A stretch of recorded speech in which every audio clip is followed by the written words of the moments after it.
What's going on, everybody? Welcome back to another episode of the ChazmaN podcast. This is episode number 27.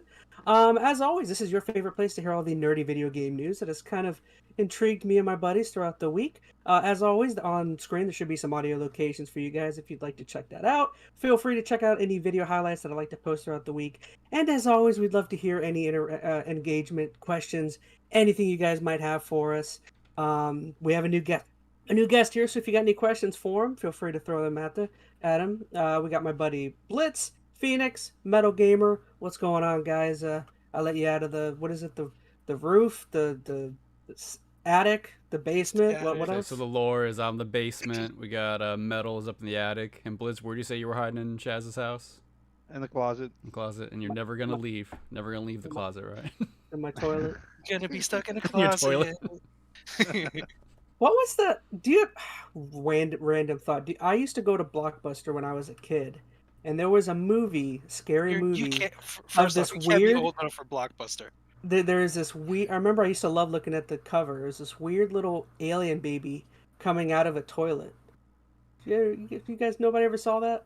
Have a toilet? Was it Ghoulies? Was that the No, name of I the only movie? remember the little cows that you would squeeze and they would poop. At Blockbuster? What? Yeah, you would squeeze it and like they were like rubber. And now I then, gotta look like- up aliens coming out of toilets. Oh my I gosh! think the movie don't was remember called that Ghoulie. at all. I think it was called Ghoulies or Ghoulie or something. Ooh, there's some images on Google I shouldn't have seen. What you What are you type? doing? What are you doing? Alien. You typed alien babies. I just Someone said needs- aliens toilets, and You got some real weird Rule 34 stuff. I think it's time for you to have safe search. I There don't. goes your search history. I don't. Was this it, Chaz? I don't know if this is gonna show on camera. Just a little No, that's xenomorph coming out. That's not the What cover. is that? No. It's I don't know what that xenomorph is. just coming out of the potty. That was All right. that. Oh, Oh, no more that's searching. awesome. Did you pull that from your phone's memory? That image was just sitting in your. That I say, I've in been your waiting albums? for a moment. It's He hard to saw find it the perfect yesterday. context where aliens and toilets come up in day-to-day conversation. But thank you He's like, for. "Oh, I wish knew I was going to need fulfillment." this one someday. Ugh. All right, guys. Well, as always, just wanted to briefly go through some of the topics we got today. We have 4 games from each of us that we're going to talk about. We got our highlights of the horror, as always, that we like to run through. We got 3 speedrun topics. And, of course, we have our main topic where we get to touch on what everyone else is talking about right now, which would be the Last of Us HBO television show. So, we said God of War first. Blitz wanted to talk about a little bit. Yeah, we'll let the Yeah. new guy go. Yeah, Or did we intro him? He's just a friend. He's our this guy. guest He's for this this guy week. we know. We found him just lying on the side of the road. I was actually in a closet playing. He was a in my Game Boy. closet, and I said, "Do you want to join our podcast for this week?" He was like, He coughed a few How many times. and said, unknown people "Hell are living yeah." in your house, Chaz? Every time I do a new guest, you just open up a new door in your house and like, ta-da! He has a friend living under his bed. Because there's nobody in his bed. Oh, Um, oh but- no. Anyways, look at God that. of War. So... Phoenix won't be joining us next week. This is my podcast. Where's my Phoenix Man logo? I save it just for these occasions. There we go. Welcome back to the Phoenix Man podcast. You know, Oh my you're, God. you're never And you're all not we getting do- this. This is mine Oh, now. All we It's not- do is it's not talk going about. back. All we do is talk about Arceus. The Arceus We podcast. still should become the Arceus podcast. All right, we're gonna focus. We have a lot to talk about. Blitz, tell us about God of War. Well, I've got about maybe 6 or 7 hours into it. I'm kind of taking my time. But first, it's a great game. I don't really have anything against it. I felt like they played it very safe, as far as gameplay and the continuation off of the first one. With Ragnarok, my biggest complaint is I want to feel like a God of War. You know what I mean? And I don't get that feeling like I did in the first one, where I was just stomping gods and going through and And when you say the first one, do you mean like God of War 2002, whatever it was, or 2018? No, 2018. I'm sorry. Okay. Yeah. And maybe the reason why I'm having an issue with this one is because it feels very similar. It feels like it's the same game, just a different story. I like where the direction they're going with Loki. And they're building the story on that. I'm really curious to see if they're gonna make a God of War 3 where he's like the main. I don't know. I haven't gotten all the way to the end, but I would like to see him be the main protagonist or something. That's You interesting Um, do because want to. You Chaz do did want to. not want I to was see gonna him say take you. over. You do want to see him be the main guy.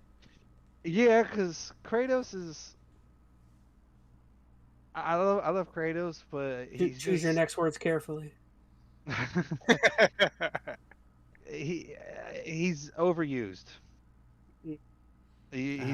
He's been there since the beginning. He's kind But of going there, and I feel like they want to. I feel like he needs to pass the torch. Phoenix has said this on our previous talk about it. But can you have a God of War game without the God of War? I mean, what would I wouldn't don't you have to think. change the title? It would have to be Atreus of War or God of Atreus War. I don't Ragnarok. know. I feel like, with at least the way they've set up this game, Kratos is just so integral to the God of War title. Like, I don't think it would set right to have anybody else, whether it be Atreus or whatever.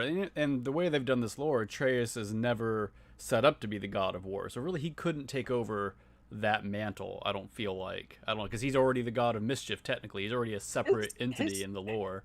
his So Right, shoulders and his maybe that's shoulders what aren't broad enough for that. maybe that's what I mean. I guess maybe I would like to see a standalone game, kind of focused solely on Atreus, because I really like the God of Mischief. I like the whole idea of it. So maybe if they kind of did a spin-off, that would work too. yeah, I wouldn't mind a spin-off. I think that should be just the next direction they take God of War. Like, I kind of take it akin to, I know you guys, I don't know if you played the Spider-Man games, the Insomniac ones. Like, the Yeah. sequel Yeah. they have wasn't really the sequel. It was just the spin-off using Miles. You still have, Peter Parker as the main Spider-Man for the upcoming Spider-Man 2. That's the direction they're taking the main story. But they took the other character on a little side adventure, which I thought was a nice kind of, jaunt in that direction. So maybe that would fit for this as well. I don't know. Where are you at in the game? Just out of curiosity. I don't think I caught that.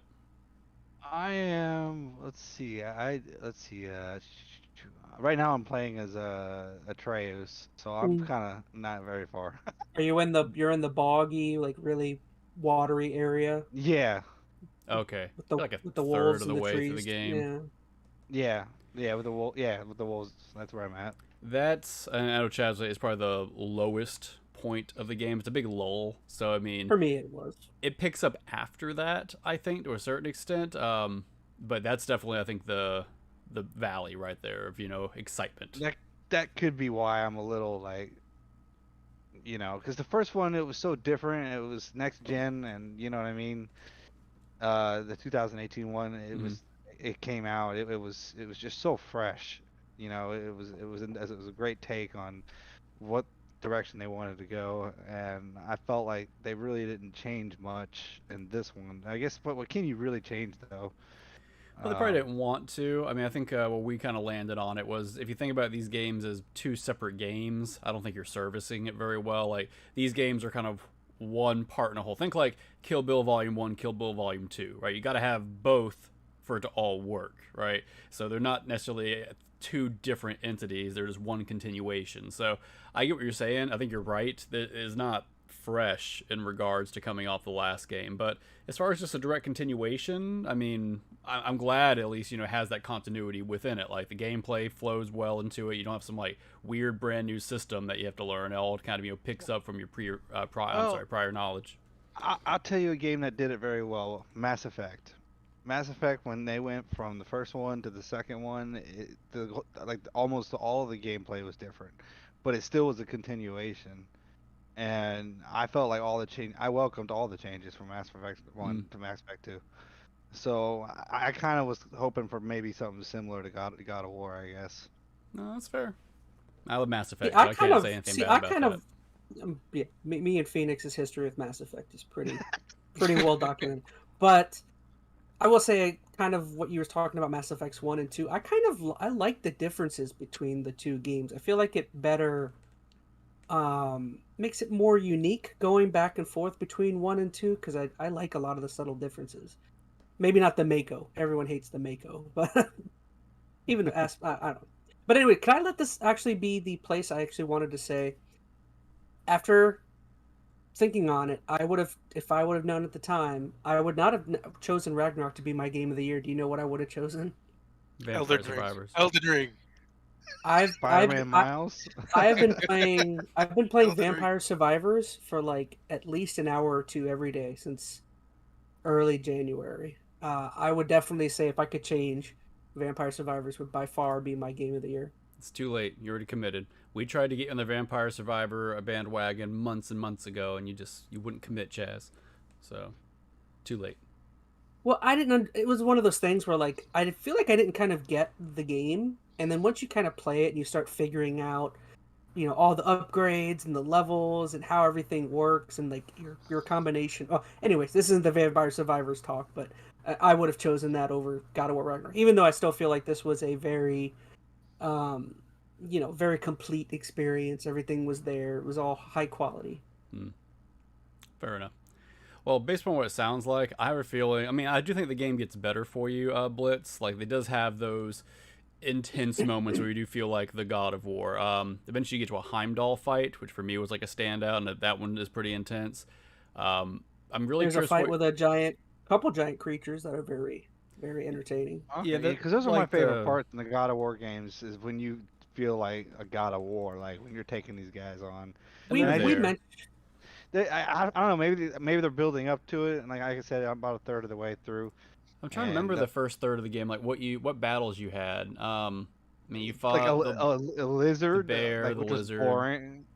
The bear was cool. I will give it the bear. That was pretty close to. Yeah, I don't think you had any big battles at the beginning though, like against like big creatures or anything. No, but right off the bat in the first one, you were fighting a god, and I'm like, okay, this is it. Well, you fought Thor at the beginning of this one. Oh, that's true. I already forgot about that. Yeah, the Thor was that was a good fight. Yeah, I'll be honest. I didn't love that first Thor fight. It was just fine. Maybe it's because I kind of expected something like that to kind of be the beginning. We talked about it because I brought it up about how I was reading people saying that like the opening to this game is the most epic thing ever, and I'm like, did you play God of War 3? Like that game starts you off on the back of Gaia, while all of you and the Titans are climbing Mount Olympus to get to Zeus. It's like that was. People were just riding the hype train real high. Yeah, that's what it was. Well, I am curious to see what you think about the ending. I won't give you my opinion because I don't want to bias you on it. But I'm very curious how you're going to feel the last hour of the game. I'll just say that I'm very curious. I'll pick it back up whenever you have that ending. I want to hear what your thoughts are. Oh, okay. Yeah, I definitely check it out. Still playing through it, so. Kratos and Atreus eventually meet Sora, and they start going after Ansem and defeating the darkness. So, spoiler, Chaz played Kingdom Hearts this past week. Yeah, spoilers. All right, so God of War Ragnarok.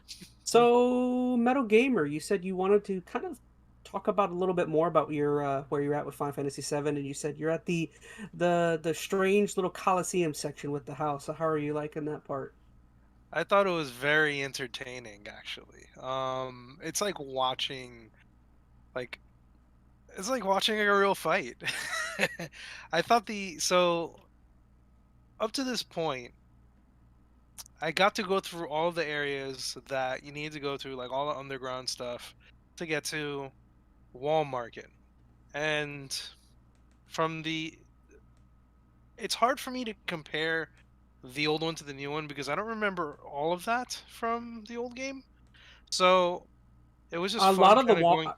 Yeah, go ahead. I thought a lot of the Wall Market stuff was there, except for the Coliseum. The Coliseum was the only thing I thought that was majorly new, at least in Wall Market. That's what I'm trying to remember if there was or wasn't, because I don't remember a Coliseum. I don't remember. That was me. Yeah, like I don't remember the Coliseum part. Maybe that's the reason why I enjoyed it. I remember fighting Hell House, but I don't remember if it was the same way though. Like it got introduced during that. I don't even remember the remake, right? Yeah. Oh, okay. I don't even remember those three main bosses in the original game. There was the cowboy guy, the masseuse lady, and then there was the guy that ran the Honeybee Inn. Oh, like I don't remember those three characters. I don't remember that either. Game.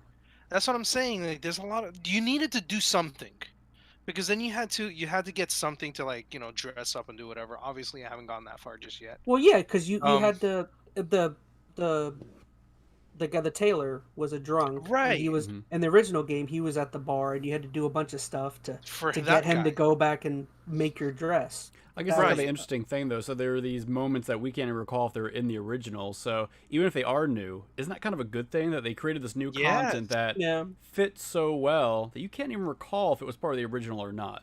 and that's what I'm getting at. Like I'm actually really like I'm enjoying the fact that it's there's things that is completely new, and it's like this is fun. Like those Coliseum fights were fun as hell.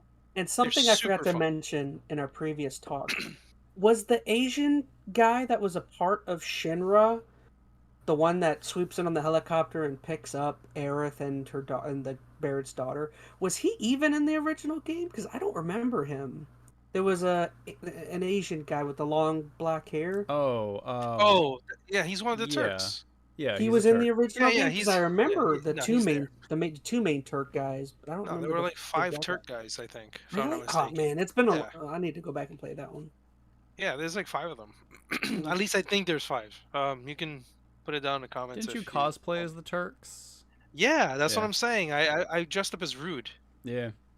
and it was fun. Like but to get back though, yes, I think there were like 5 or 6 Turks. I did like But yeah. the running joke of like in this game where he was like he breaks his glasses and every time he does he has like another pair sitting in his shirt. He just like Mm-hmm. puts them Yeah, on.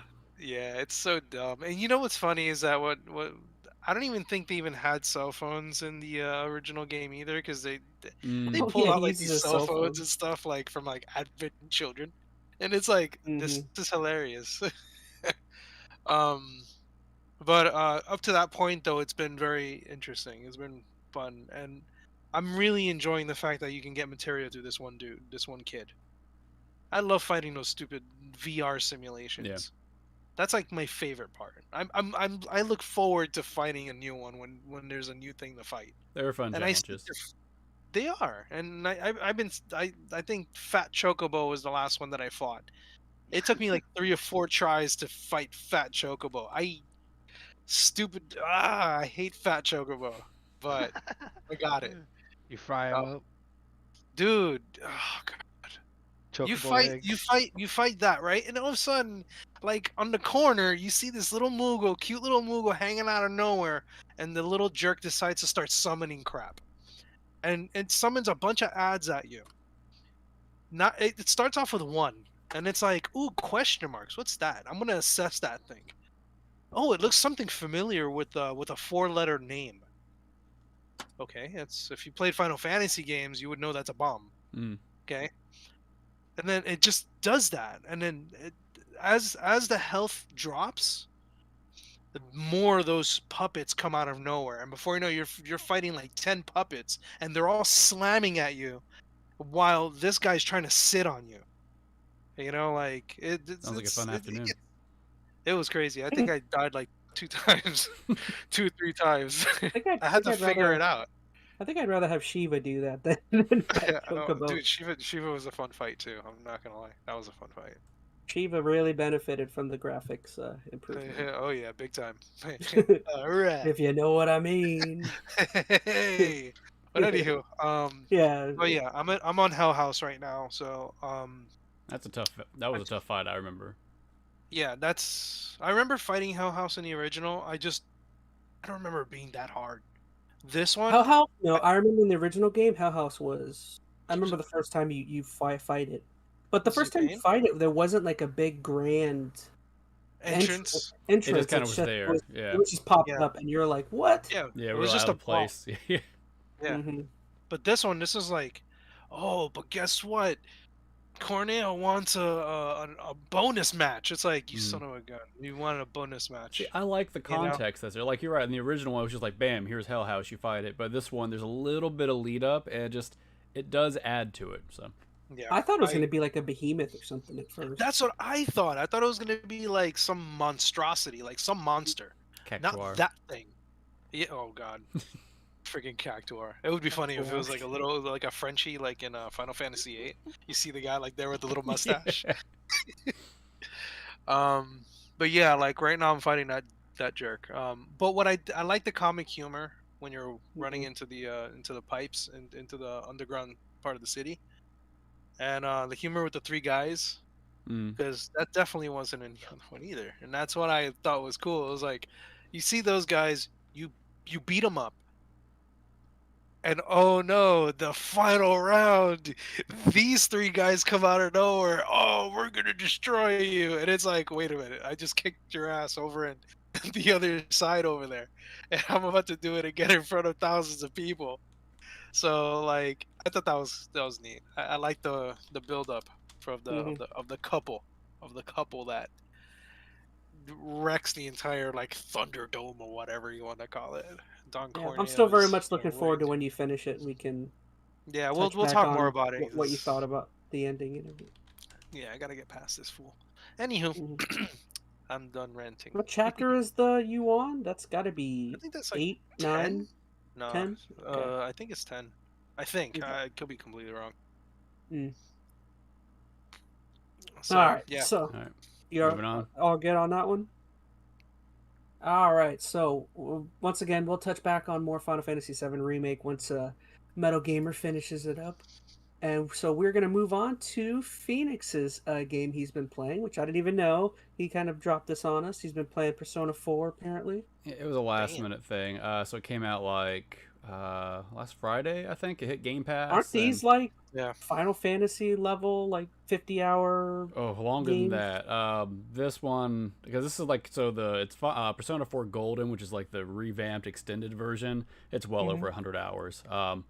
And I shouldn't have done it. I shouldn't have started. I was gonna hold off. I'm like, you know what? I'm gonna start this year out without starting a 100-hour game, and then as soon as it hit Game Pass. I was like, how come with these games you're willing to jump in, but when I was like, you should play The Witcher, you're like, here's the thing. So like, The Witcher is a very, I don't know. At least when I look at the outside, there's a lot of new systems, a lot of new stuff to learn with something like The Witcher. A Persona game is you don't have really. To answer yourself. Well, no, it's a good question because I mean you're right. Like there are some games I'm too hesitant or too intimidated to start. But, like the Persona game, maybe since I played the other one, so I was really kind of in tune with it. But it's a casual game at the same time, where it's kind of easy going. But anyway, just kind of back up. So these they hit Game Pass last week. It was Persona 3, like portable, and then Persona 4 Gold. So they're free. Well, not quote unquote free. They're on Game Pass right now. I know they hit the Switch digital. So I figured I'd start 4 because I'd played Persona 5 Royal like 2 years ago. And that was before we had the podcast. But before we talked for weeks about that. That was a really solid game. Had a lot of fun there. That game was like 140 hours or some nonsense. Oh, gosh. Jeez. Yeah. It doesn't feel like it though, because it's just like I don't know. it's a weird game. You seem to take longer with games though than I do. Like I remember I try to go every about? side quest and kind of dig into every little thing. I take my time on it. I finished FF7 in under 30 hours, and you were like, it took me like 60 or something. I was like, yeah, whoa. but if I get into the game, then I'll go through and I'll do all the VR challenges, or I'll level everybody up to 99. I'll do random crap like that you don't need to do, but I'll do. So, anyways, 5 of them. Huh? There's 5 of them. Personas? Yeah, I'm on I'm looking at the Game Pass right now. The art style for those games, for some reason, whenever I see them, I always think of Catherine. Yeah, well, it's Atlas. Oh, it's the same company? Oh, okay. Yeah. Mm-hmm. And Atlas makes boss-ass games. They really do. Was that Blitz? Can you like jump right into it, or do you have to kind of start from the beginning? You don't need to start. I started at 5. I'm literally working backwards. So they're like the Yakuza series, where they're they all don't self-contained. Really self-contained. Okay. They're different stories, all separate. So I played 5, really enjoyed it, and I was really pleasantly surprised. I never played a Persona game, of course, going into 5, and I was lauding it for it had a really, I thought at the time, innovative combat system. The way it worked, it was turn-based, but had like a cool way to kind of progress and let your other characters tag team off moves you did. So cool combat, super stylish. The calendar system was really neat. So I thought that was really cool. So I'm like, you know what? I'm going to back up and go play 4. And I'm thinking to myself, well, I heard good things about it, but I'm thinking, it's going to be a little rougher on the edges compared to 5. Some of those systems that were already kind of polished up in 5 are probably not going to be existent in 4. I hop into 4. It is, from what I can tell so far, I'm not that far into it, it's the exact same thing as 5. Every system Awesome. is like the same. Well, yes and no. Like the combat, from what I can tell, what I recall from Royal, is like identical. The layout of the story and narratives pretty much the same. I mean, of course, it has different characters and whatnot, but even like the character archetypes are the same. It's all, you know, slice of life, your Japanese high school kind of deal. Where you meet your friends, hang out during the day, and then fight monsters in the evening kind of deal. Oh, this was originally a PSP game. No, it was PS originally a Vita. PS2 game. They released the golden update on the Vita, and then they just released it on, you know, modern systems. But this game came out originally in 2008. So here's where I'm going with this. I don't actually want to talk much about the game yet because I'm not that far in it. But after playing 4, a game that came out in 2008, I'm now less impressed with 5. Because 5 was the exact same systems. Like, 5 is very stylish, and I would say looks better. And it's definitely like, I really enjoyed that story and the characters. I'm not trying to downplay 5 as being an excellent game. But, like, think about PS2, 2008, Persona 4 comes out. Persona 5 Royal came out, what, like, 2016, 17? I don't know where it came out. Like, what was that, 10 years or something in between? It took them 10 years to utilize the exact same systems, the exact same layout, the exact same structure. So, I don't know. I'm kind of now more disappointed in Persona 5 just because I'm like, what took them so long? But anyways, I'm enjoying 4. It's just weird. I don't know if like I think that's just a company thing, because when you really think about it, like a lot of games do this kind of stuff. When they churn out a bunch of those games, especially those the like companies like Atlas, like that churn out a bunch of games in 1 year. Like, well, this isn't a game that was churned out in 1 year. This was a game that had 12 or more years in between the sequels, and it still is falling. It's like a Pokemon game, like how Pokemon Red from back in 1998 was still pretty similar to like Pokemon like Sun and Moon. Like the structure is almost identical. Imagine that. Okay, and we've already all kind of criticized that for not changing enough. So are you awake, Blitz? Yeah. oh boy. You see? Okay.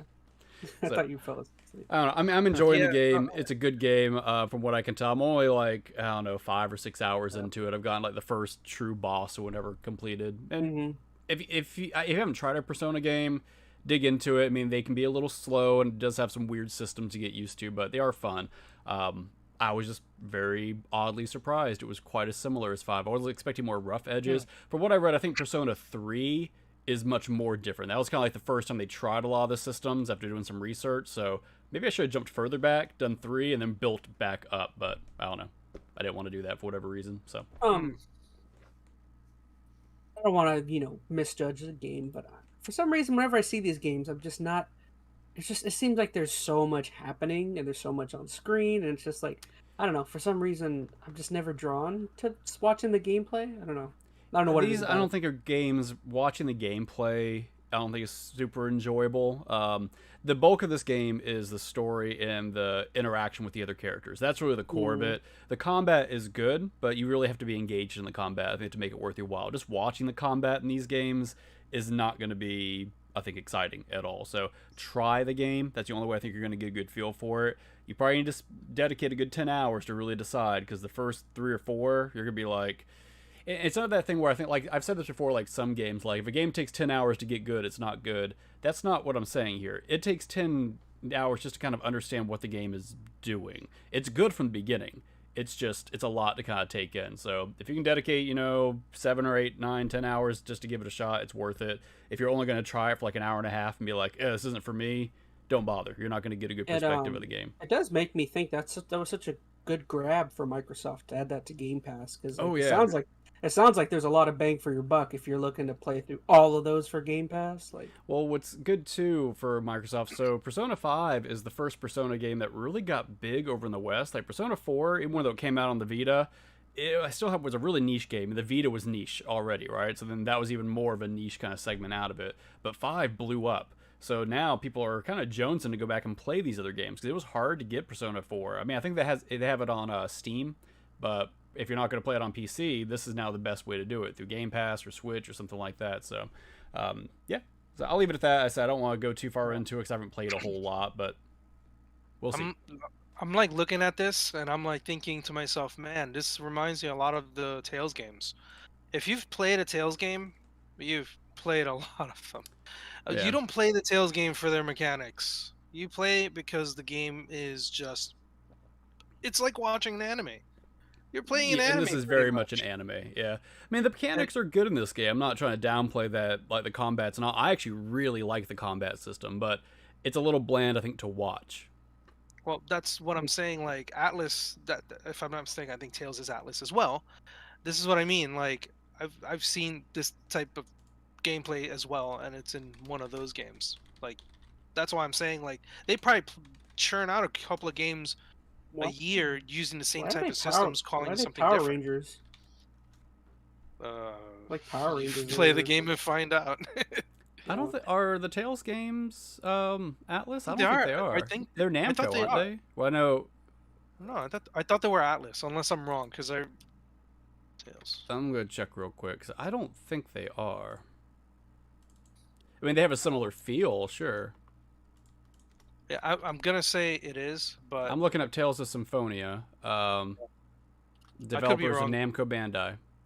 oh, okay. Well, maybe they just steal it then or something. Isn't there also like a Because Tales? they look just like them. Oh, there's a There's bunch of also Tales. like there's Tales of Vesperia. Vesperia, too. Tales of Yeah. The freaking. Oh, I thought they were all the same Yeah. franchise. yeah.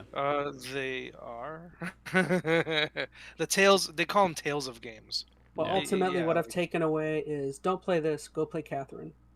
That's a. This Well, feels a lot like this is- Persona 5, yeah. even more so in this game, feels a lot like Catherine. Like some of the setup and some of the weird Yeah. stuff in it. If you liked Catherine, you might like Catherine was Persona. But it's a very different type of game. It's slower. And Chaz, I don't know if you're into the slice of life Japanese style anime or anything, because it is very much that. Yeah. You're a Japanese high school student, and you're just hanging out with your friends on the weekend. Then you go to sleep, and in your dreams you fight monsters. So it's That's a why you like, weird premise. That's why you liked 15, because you can I hang love out with being hang out with math your bros. class. Hanging out with your bros, man. All right, so I'll get off that. I Hang won't it- spend forever on it. We'll talk more as I get a little further in it. I just thought it was interesting. It was so similar with such a big gap between releases. Whether that's good or bad, maybe. Because to be fair, they're both good. They're both good systems, so maybe it's good they kept it the same. I just was surprised. So, Maybe all right, they're I'm just done. catering to their fan base, pretty Could be. much. Yeah. Catherine. Cool. Not love just- Alrighty. So so we're moving on to what I finally played, coming off of Final Fantasy VII Remake. I made the decision. I was like, beat that game, very much enjoyed it, and I was like, you know what? Let's play another Square Enix game, or SquareSoft game, I should say, or I don't know. By Right? the same Technically- director. Yeah, or is it it's Nomura, right? I think it it's Nomura? Nomura, yeah. I think Oh, so. okay. Yeah, and I decided to scratch a game off of my bucket list, or my shame list. I never got to finish it. And I got to finally play through the game Kingdom Hearts 1. And where to start with this game? Overall, I was kind of quizzing them before we went on the podcast, asking them if they thought I liked it or hated it. And See, I didn't want to answer that just before you say, Mhm. because I know you've tried this game, 2 other times? It's like your third attempt at it. And I feel like you're already coming to this game with some baggage. Like, you've got to have some animosity just because you're already, like, annoyed by certain segments. So I feel like you're going to have a negative connotation to it, even if you ended up liking it. I don't know. I didn't even know you even tried before. I tried. Apparently he but couldn't get past Ursula. I couldn't get past I- Ursula. I wouldn't get past her either. You know what's funny? Oh, I played it years ago, and I couldn't get past Ursula, and that's the last time I played it. Oh, okay. So you're in good Interesting. company. Oh my god. but yeah, but back to what you were saying, considering my previous past with the couple playthroughs, I found myself very much enjoying the game. Now, I wouldn't say like I'm like Mm, borderline love, because there were aspects I didn't like, but I'm like right on the cusp of like loving the game. Really enjoyed a lot of the elements. I feel like definitely after Ursula, a lot of the stuff that comes later is totally different than some of the stuff previous. So I feel like I got a much different experience by pushing through and getting through Ursula. But I will say there were some battles that I definitely used a walkthrough to get through. There were who just dropped out? We lost out on metal.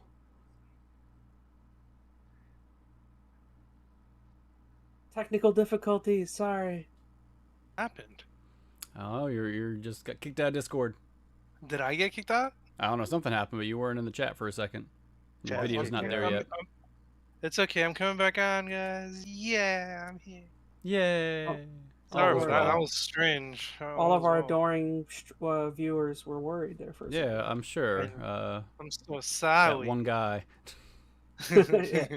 But like I said, I found myself very much enjoying it, and I don't know, the game does a really, I'm sure it's aspects of the Final Fantasy and the combination of the Disney. Like I found the game really pulls on your heartstrings in certain ways, and it's also heartstrings. Kingdom heartstrings. I didn't know we were talking about Fantasia. No. The game could also be very cringy and annoying, and I think, like you were saying, that's a part of that strange kind of Japanese. You gotta take it as part of the charm of these games. They are very cheesy, very cliche. The power of heart, the power of friendship, and you just gotta be okay with it. It gets worse in each game, but if you accept it, focus on everything else, and it's still a good time. The last 5 to 10 hours of this game, if I had to take a shot for every time you hear the words heart and darkness, or light, it's just like, you die, you kill me. But yeah. And this is just the first one, right? This is just the first one you played? The first one. I'll definitely play through more of them later on. I'm not gonna immediately go into. Come on, you got 3.5, 3.75, and 65 7 days, 0.5. 72.8 divided by 3. Which one should I go? Which one should I go into? 358/2 divided by 5. So I'll tell you what I played. I'm kidding. I'm not going into another one. Yeah, I recommend just the 3 mainline ones, personally. Honestly, I would almost say stop after 2. I didn't like 3, but that could be another conversation. 1 is easy cut, self-contained. I believe going into 2, there's only one game that released in between. It was like a Game Boy Advance game. It was like Chain of Memories or something like that. Chain of Memories, yeah, that game was... Which I know adds... I know they have... I don't know if they have the whole game inside of... the collection, or if it's just like a video of it. I can't recall, but if it's a video, watch the video. If not, I would say skip that and go straight into I was gonna say Final Fantasy 2, Kingdom Hearts 2. 2 in my opinion is the best game, but you'll find out when you get there. I'm surprised to hear you. I figured 1 was most people's favorite. 1 is rough around the edges. Like it has a lot of good potential in there. 2 refines everything. Think of like Mass Effect 1 going to Mass Effect 2. There's stuff that I definitely appreciate about the first one, but 2 refines every bit of gameplay so much better. And it sounds like 2 is also where they start to get ridiculous with what's happening. It's not too bad, not yet. I mean, it starts. Really? I mean, because that's when there was a side game that you had to play to understand parts of it, but they do a decent job inside of 2 of still kind of keeping things together. From 2 to 3, there were like 7 games. And it goes so far out of left field that 3, you literally have no idea what's going on the majority of the time unless you read like an entire novel to understand it. Since we're talking about that, I feel like that's a good direction to go into right now, is what exactly was happening with this game. I feel like I kind of understood it, but a lot of it was kind of vague, I guess, in terms of what exactly was happening. Like I got that you can't know at the first game. At least, see, I'm really curious of when they wrote the first game, if he had finished the entire narrative all the way through 3. Because I don't think he could have. It's so weird and convoluted, and honestly, the stuff you think you're doing in 1 isn't what you're doing until you realize all the stuff, like the history and everything that's going on. Like Ansem, who you're fighting, spoiler, that's not Ansem. And it's all this other, it gets just craziness. I still don't even quite know who he was. I know there were some journal entries he was writing. Every time the game tells you who it is, the next game says, just kidding. Here's like a whole novel on who he really was and his side story, and it just becomes this huge nonsense. So the only way I think you can really enjoy these games, at least the way I enjoy them, is take them at face value. If there's something you don't understand, just be like, okay. Try and understand. Just nod, kind of go along with it. It's like when you're having a conversation with a friend who don't really understand where they're going with the conversation. It's like, yeah, sure, okay. Like when I talk with you, Chaz. That's what I was going to get at. It's like when you're at Christmas dinner and your one uncle starts going down the certain rabbit hole. You're just like, yeah. Yeah, Uncle if Brian. you go with it, if you don't get frustrated, you just go with the flow. Eventually the game will then drop you a nugget and be like, okay, so that's what was happening. But even after playing through the 3 main games, and I've read up on some like the stuff that happened to the other games, I still don't feel like I really understand what happened in all of it. And I think people who have played all the games don't really understand what's happened and everything. So the creator doesn't understand. He may not. I don't know, man. I think fans want more. They want plot holes just kind of plugged up already, and it's just they thought 3 was gonna be it. No, He has a whole. It's a whole nother thing now. Take it for what it is. Enjoy the Disney worlds and stuff like that. I mean, the game's at its best when it's focusing on kind of that Disney interaction. Like I was literally just gonna say, I feel like some of the lower points for me were the main like Final Fantasy oriented sections. More particularly that last section I feel like was unnecessary. I mean, I think I texted you when I beat it, but like I would have been fairly happy if there was a very short section after the Riku battle that kind of wrapped things up. But like, man, after Riku, really, 3 hours or 4 hours, yeah. Yeah, it just keeps on going, and it's like Riku. And some of it was necessary because they're trying to set up who the big boss where was. Mickey is, and like Red you got to Dead see King Redemption. Mickey. Where it just drags on. A whole epilogue, yeah. Yeah. And these games do that. They drag a little. 2, I think, has a better balance. Because they kind of mix in some of that Final Fantasy, original Kingdom Hearts narrative throughout. So you kind of see where it's going towards the end. It makes a little more sense. But 1, you're right, has a big dump at the end, which is like, okay, here's all the Kingdom Hearts original stuff we got to shove in so you understand what's going on. And you still don't understand it. And I still don't even quite understand, like, where exactly they were, because like I know, so Mickey, Riku get stuck in the darkness behind the locked door. Kairi goes back to the island, which I still don't understand what the island was. It was just one of the worlds that, like, similar to like Agrabah or something. Yeah, it was just all connected worlds. All connected worlds. Why did you never see the parents of them? I don't even remember that. I don't remember if they have parents. Maybe they're just... There were parents. There were definitely parents of Kairi, and you don't remember that? They showed the parents. No, they don't show them. They never talk about them ever again, so if they are in there, I don't recall it. It's not important. There were parents, but yeah, it's I mean, but again, back to like Sora, I didn't understand exactly where they ended up. They just like they're not on a specific they're not on a specific location, and they're not in the darkness. So like it's like, you want to know where they're at? You Purgatory. gotta play Chain of Memories. Oh no. Like seriously, that's the thing. Like this game, every time they'll like, there's no way you could know what's happening with just the game they give you. They have very explicitly left things out that there's just no way to put all the pieces together in just that one game. You've got to play the side game or whatever it is, and sometimes it'll help like guide the narrative back to a certain direction in the mainline games. But even at that, you've got big segments that if you don't play the other things, you're just not gonna know. So, have fun. I don't know if it's worth playing all the side games. I mean, some of them are really good, some of them are not.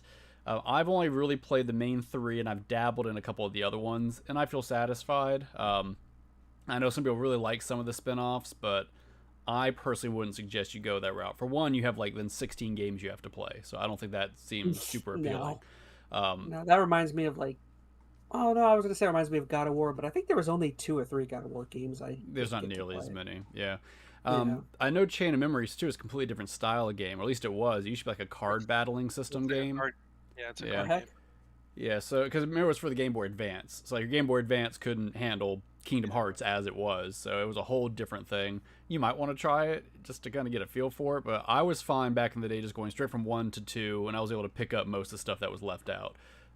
Going from 2 to 3 though, that you need a whole encyclopedia. Didn't they add a bunch of stuff into the 1.5, 2.5, and whatever? Didn't they like add things? And don't they have like a collection you can play on the Switch? I think they kind of did. The Switch has a cloud version. I think they released. I don't know if it's 1.5 and 2.5. That's technically what I played was 1.5. Yeah, he's playing the collection. Okay. And that's what the Switch has, but it's cloud based on the Switch. I'm almost positive of it, which is frustrating.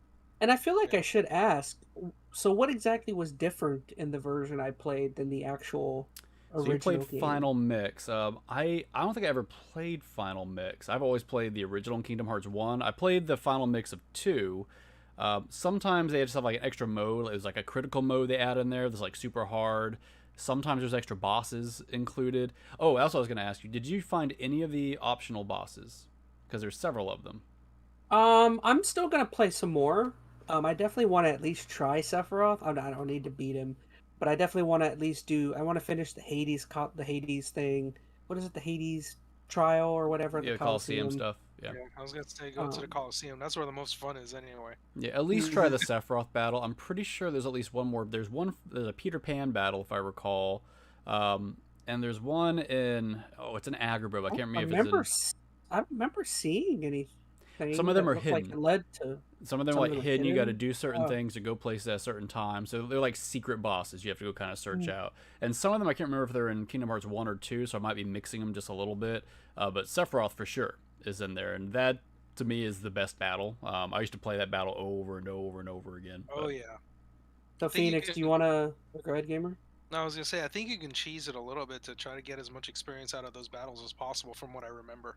I don't remember exactly, but I think the Coliseum you can kind of like grind them out a little bit. I don't definitely grind them. I know Sephiroth. Yeah. He always gave you, if you beat him, he always gave you so much experience. Your party would always level up by at least 1. So like if you're trying to get to like level 99, that was the way to do it. You beat Sephiroth, you go up a level. You beat Sephiroth, go up a level. I got the habit where I could beat him like just 10 times in a row.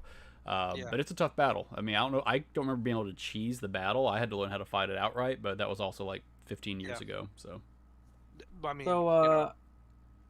I should ask Phoenix. Do you want to let people in on the horror story that I put you through many years ago when it comes to this game? I think you know what story. So this loser.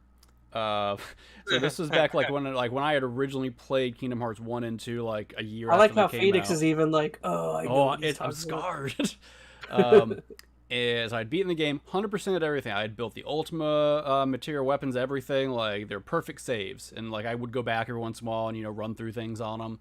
And then Chaz was like, "Hey, I need to borrow a memory card." Yeah. And then I got the memory card back, and he had wiped off all my Kingdom Hearts saves. That my God. So I eventually went back one day and did them all again, but he broke my heart. Like some little brother stuff right there, man. Yep. Yeah. I'm scarred. Makes it worth it. What a jerk face. Hey, let me ask you something. Did you ever lend him a memory card again? No. But I still keep lending him games because I'm a stupid idiot. It takes me like 8 months to get a game back from him. I finally got this back after like a year and a half of it coming out. I'm done with Final Fantasy VII. It's not back at my house yet. I'm just kidding. Oh, well. It's just sitting in the back of his collection. I'm good. Now. I feel like I should say just to kind of give some credit. I've been using the B-roll for King K. So thanks, King K. Hopefully you're okay. Hopefully you're okay with it. King K's a content creator me and Phoenix really enjoy. I enjoy it. So just like retrospectives and things like that. Maybe me buttering up will make him not mad for me using his footage. I'm sure this guy who has several 100,000 subscribers doesn't care about you, Chaz. No, I know, I'm joking. But yeah, I guess the only other thing would be to touch on that I kind of thought was a lot of the Disney areas, the main thing you play this game for. I feel like some of them were satisfactory and some of them were kind of short. Like I feel like they should have done. Is that something they build upon in 2? Is they make it more grand? There's a lot more to the sections. Yeah, 2 has the best Disney worlds.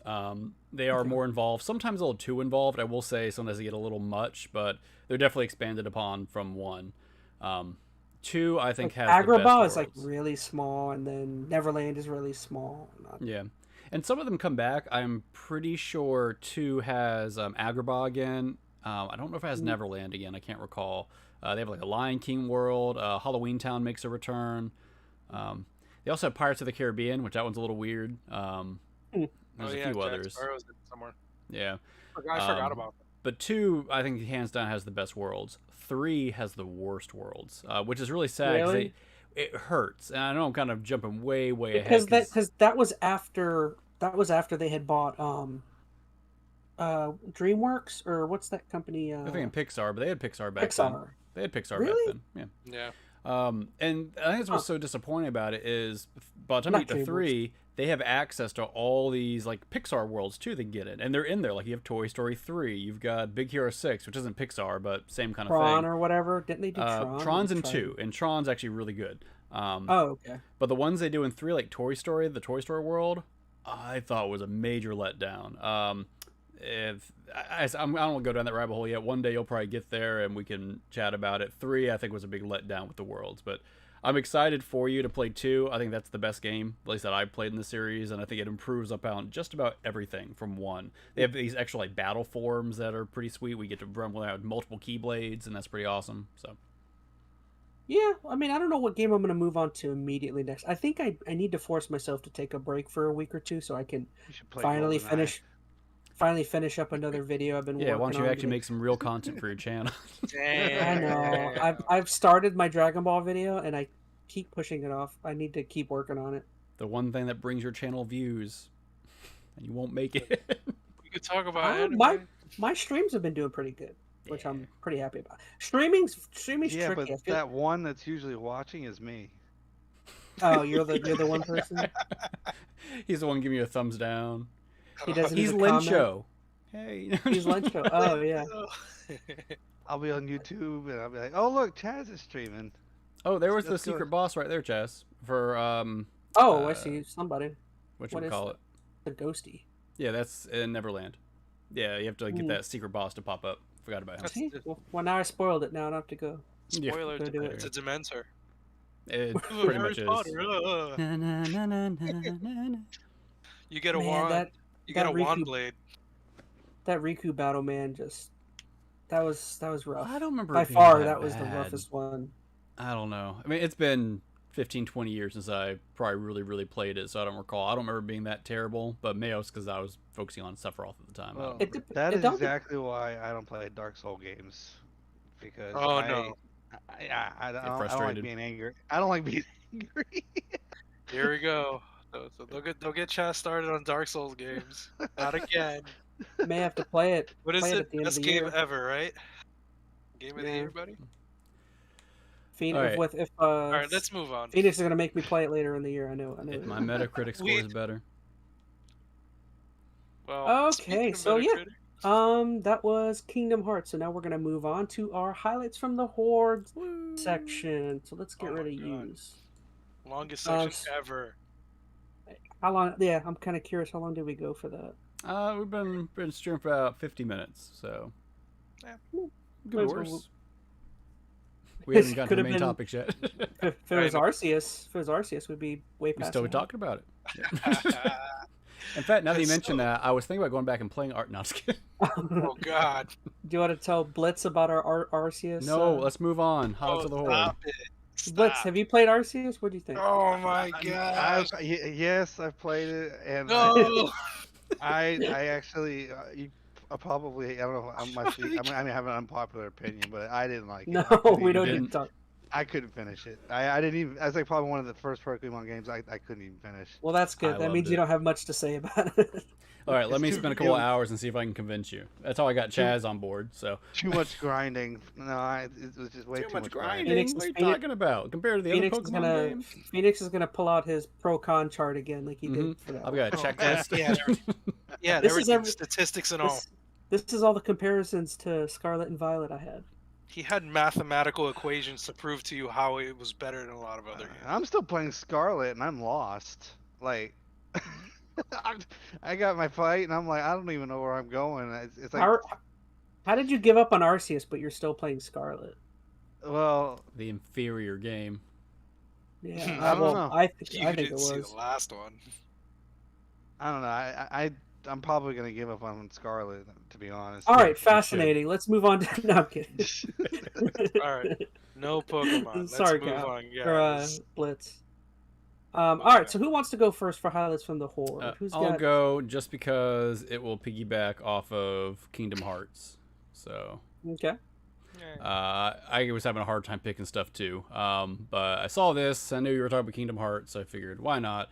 I've got a small little collection of Kingdom Hearts memorabilia. Got this little guy, which if I can get it out. Is that chocolate? Oh, I wish. I love chocolate. So Hey, it's I have all one of little- those. Yeah, I got it like a flea market for like Yeah. $1. It's not like anything fancy. Are Things those like metallic? yeah, they're little metal pendants. They pop out. Maybe there's like a chain that goes with them. You can make a necklace or some crap like that. I think you can get it on like eBay for like $10 if you want one, Chaz. But I got it for $1 at a flea market. I'm like, oh, that's cool. So got a little keyblades. Did you try any doors with it yet? Oh, not yet. I should see if it will give me access into Agrabah. Skeleton And key or then something? I've got my KingdomHearts 3 Deluxe Edition, which once again very disappointed in Have this you talked game. all but that crap? I know, man. I will. That'll be another game I talk for like an hour on, which I'm not going to do right now. But it comes with the standard stuff. It's got a really boring steel book. I mean, some people might call it classy or minimalist, but it's just like this little checkered Vuitton? pattern. It looks it looks just like that. It's got the game in there, and then I think it's got the art book. So if you're into art books, which I like art books. They're fun, but the game itself, not as much fun. I've probably had more fun looking through the art book, to be honest. And then it's got like a little pin that's in the back, which I haven't taken out yet. So there's that. For as many years as they took to make that game, and it came out the way it did. It's kind of Yeah, I mean, I'll tell you, part of it was there were too many expectations they were never going to meet. So that was part of it. It was never going to be perfect. Hype was ridiculous on that game. Yeah, You know what? Even with that, they made some bad decisions in that game. So I'll change my opinion. I said I was just a hair under loving it. I loved Kingdom Hearts. I think I did. All right then. It wasn't like an all-timer. Wasn't an incredible, mind-blowing, but Oh man, I really enjoyed it. There's a lot of people. Then, who Chaz, love I'll let you Kingdom borrow Hearts. this. I know I just said borrowing things with you is probably or lending things to you is a bad idea, but I got my Prima. Kingdom Hearts 2 strategy guide. Is that Prima or is that Brady? That's Brady. It's Brady.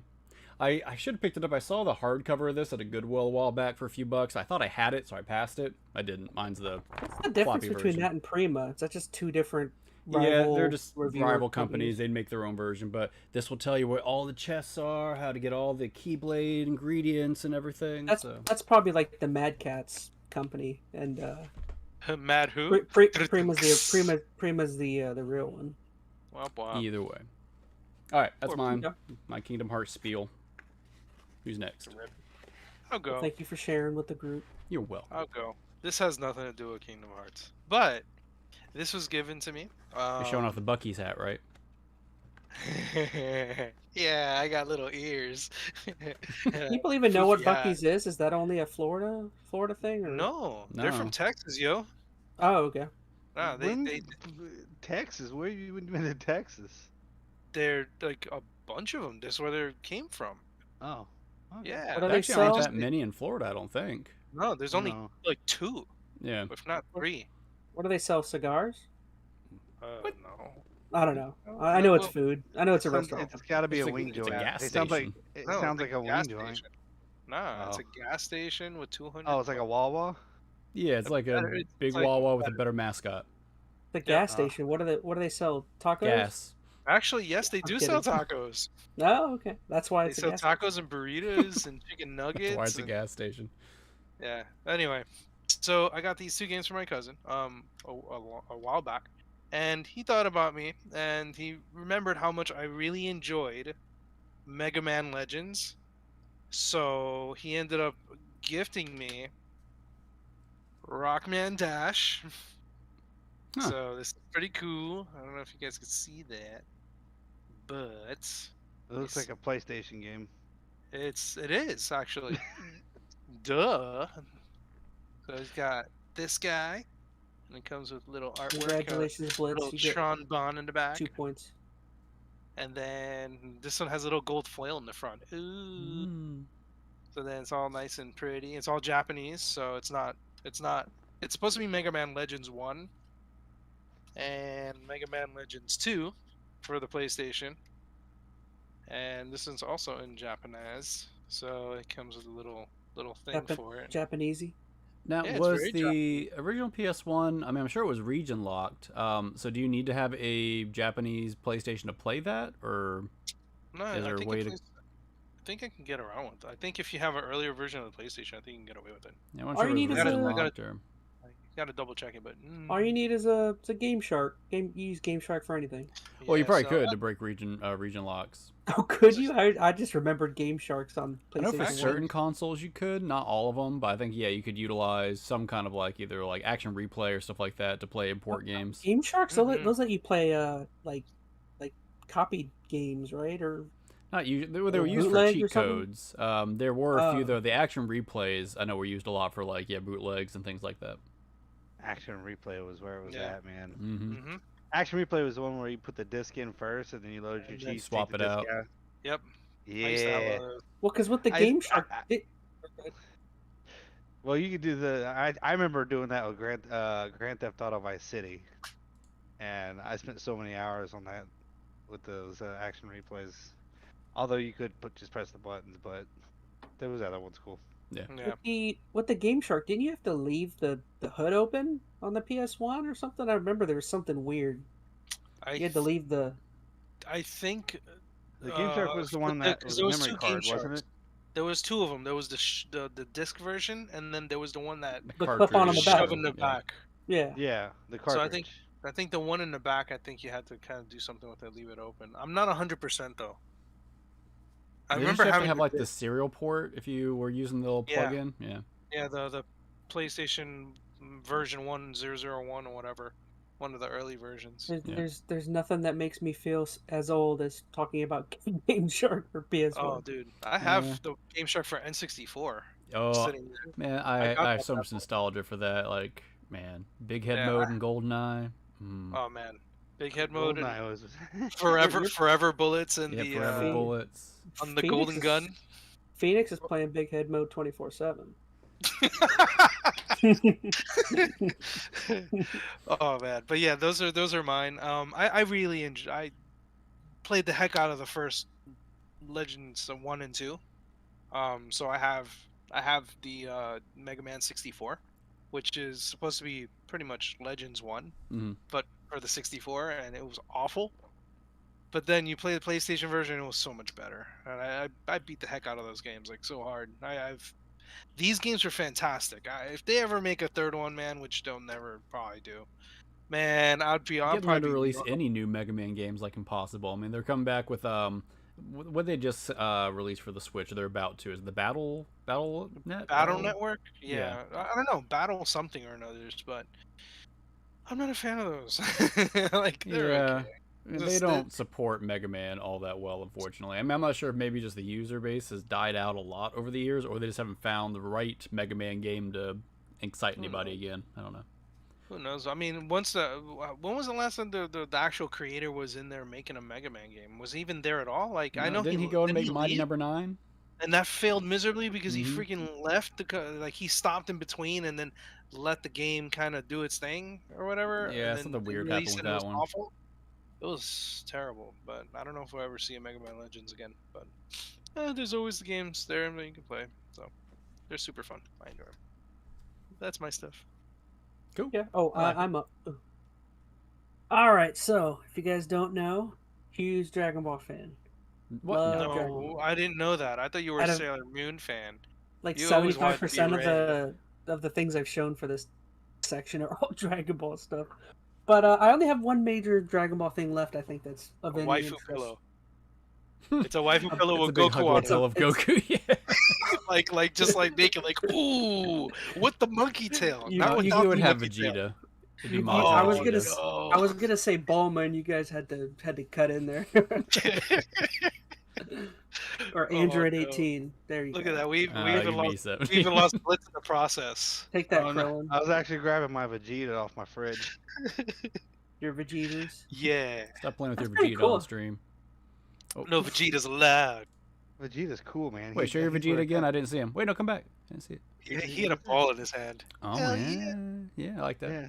Nice. It's a big bang attack, man. Hell yeah. Touching his sand. Yeah, so what is it? Oh, I got that for my kids. Kids got it from me. No. All right. So, I only have 3 of these. I used to have 6. So what ended up happening is when I was younger, my mom bought me all these because my mom's cute. And I loved these things, kept them all in boxes. And a handful of years ago, she found them in the closet, was like Chaz, do you still want these? And me being a stupid, I think I probably was just out of high school or in high school. Me being a dummy, I was like, this is when I was at my point where I thought I was too cool, too adult-like to play with Dragon Ball stuff. So I told her no. She got rid of 3. She got rid of half of them, 3 of them to to a family friend. And luckily, years later, I was like, oh my gosh, you still have these? Why did I tell you to get rid of them? But let me try and grab all 3. He thought he was cool after high school. Get So out of here. He was never cool. So these are some of my favorite toys. These are some of my favorite toys in my collection. So these are the movie collection, still in the box, Dragon Ball Z toys. They're huge. These are like massive. The whole draw with these at the time was that they were hand painted, or they claimed they're hand painted. They say it on the box, but yeah. So there's a cool Vegeta. Which one's Android 13? I don't even remember that one. And then I got one more. Android 13. That was like. Oh my gosh, these toys are crazy. These drugs. Yeah. Hell yeah. But I had like 3 more, and the 3 more I had were like really cool. I had like Metacooler. I think I had a Broly, and there was a Goku, and I think my mom. Man. Yeah, I shouldn't have said. Those are the good ones too. I think I looked it up. Rejects. I looked it up on eBay, and these right now sealed are going for like I think like 100, 150 each. God dang. Yeah. But yeah, that's cool. I never opened them, so. That's killer, man. Yeah. I think that's all the cool Dragon Ball stuff. I think I've shown everything Dragon Ball related that I like really like. So. You ever go to Super Saiyan? And I spent probably for the podcast on those Super Saiyans. We're giving away our location. Yeah, there's a better Super Saiyan in Jacksonville. Oh, there is? Is there really? It's done up much nicer, and it's like legit like big ramen shop. Like you go up and you order on the little like touchscreen kiosk, and it's much better. I mean, the one in Orlando is good. I mean, the food's good no matter where you go, but Jacksonville, that's where it's at. Well, what I was getting at is I must have spent probably $50 trying to get one of each of the Dragon Balls out of that stupid machine. I finally got all of them, but when they bring out the soup and they put it on your table, do they hold it like this? And then they go, "Here is your soup." Here's your soup. On the table.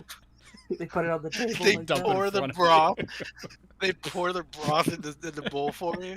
And then when he stirs it, he like. He's like, "I'm gonna use my special beam cannon." Dumb.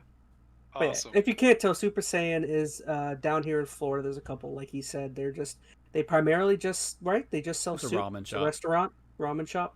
Yeah, it's just ramen too. It's not even just the name, but like the ramen's good. Oh yeah, no, it's good. Yeah, there's soup. There was it super sauce. Choice. Good stuff. Nice and spicy. I wouldn't even be disappointed if it was like the worst soup you've ever had. You're just there for the theme. It's really not. Of course, I mean, you have to go at the right time. Like, I've been to the one in Orlando like once, and I went back like on a Saturday. I'm like, oh, I'm gonna see if I can hop in.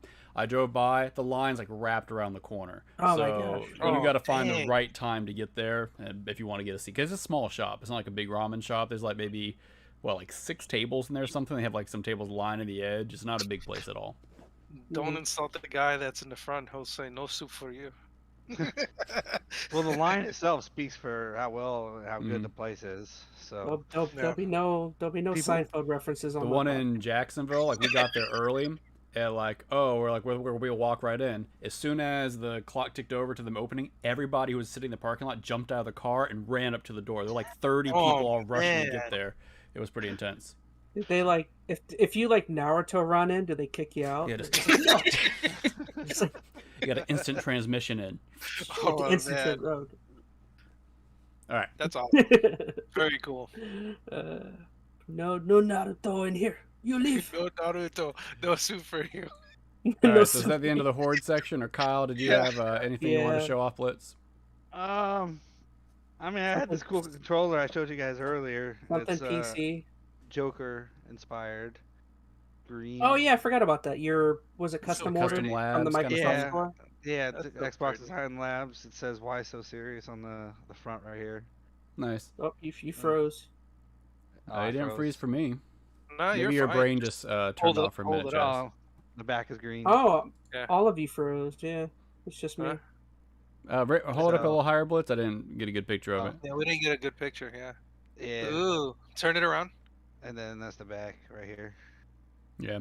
That's pretty, man. Yeah, I like that's the, I like the choice of colors. I keep meaning to go on the Xbox Lab and make one, because it's not like that much more expensive, right? It's like an extra like $10 or something. It literally was only $10 more because Yeah. if you go to Walmart, whether it's $69.99, I paid $79.99 for it. So. I think they started adding like some of the elite features to them, like the padded like backs you can now get. This one has rubberized stuff. The rubberized grips. Yeah. Yeah. That's what I put on this one. I've been meaning to get one. I just haven't. The Xbox X has like, you know, it feels nice and solid. So I was like, I'm just getting it for another controller. Yeah, so that's kind of my thing. I've got workable controllers, so it's like I don't need it. I would just want it, but yeah.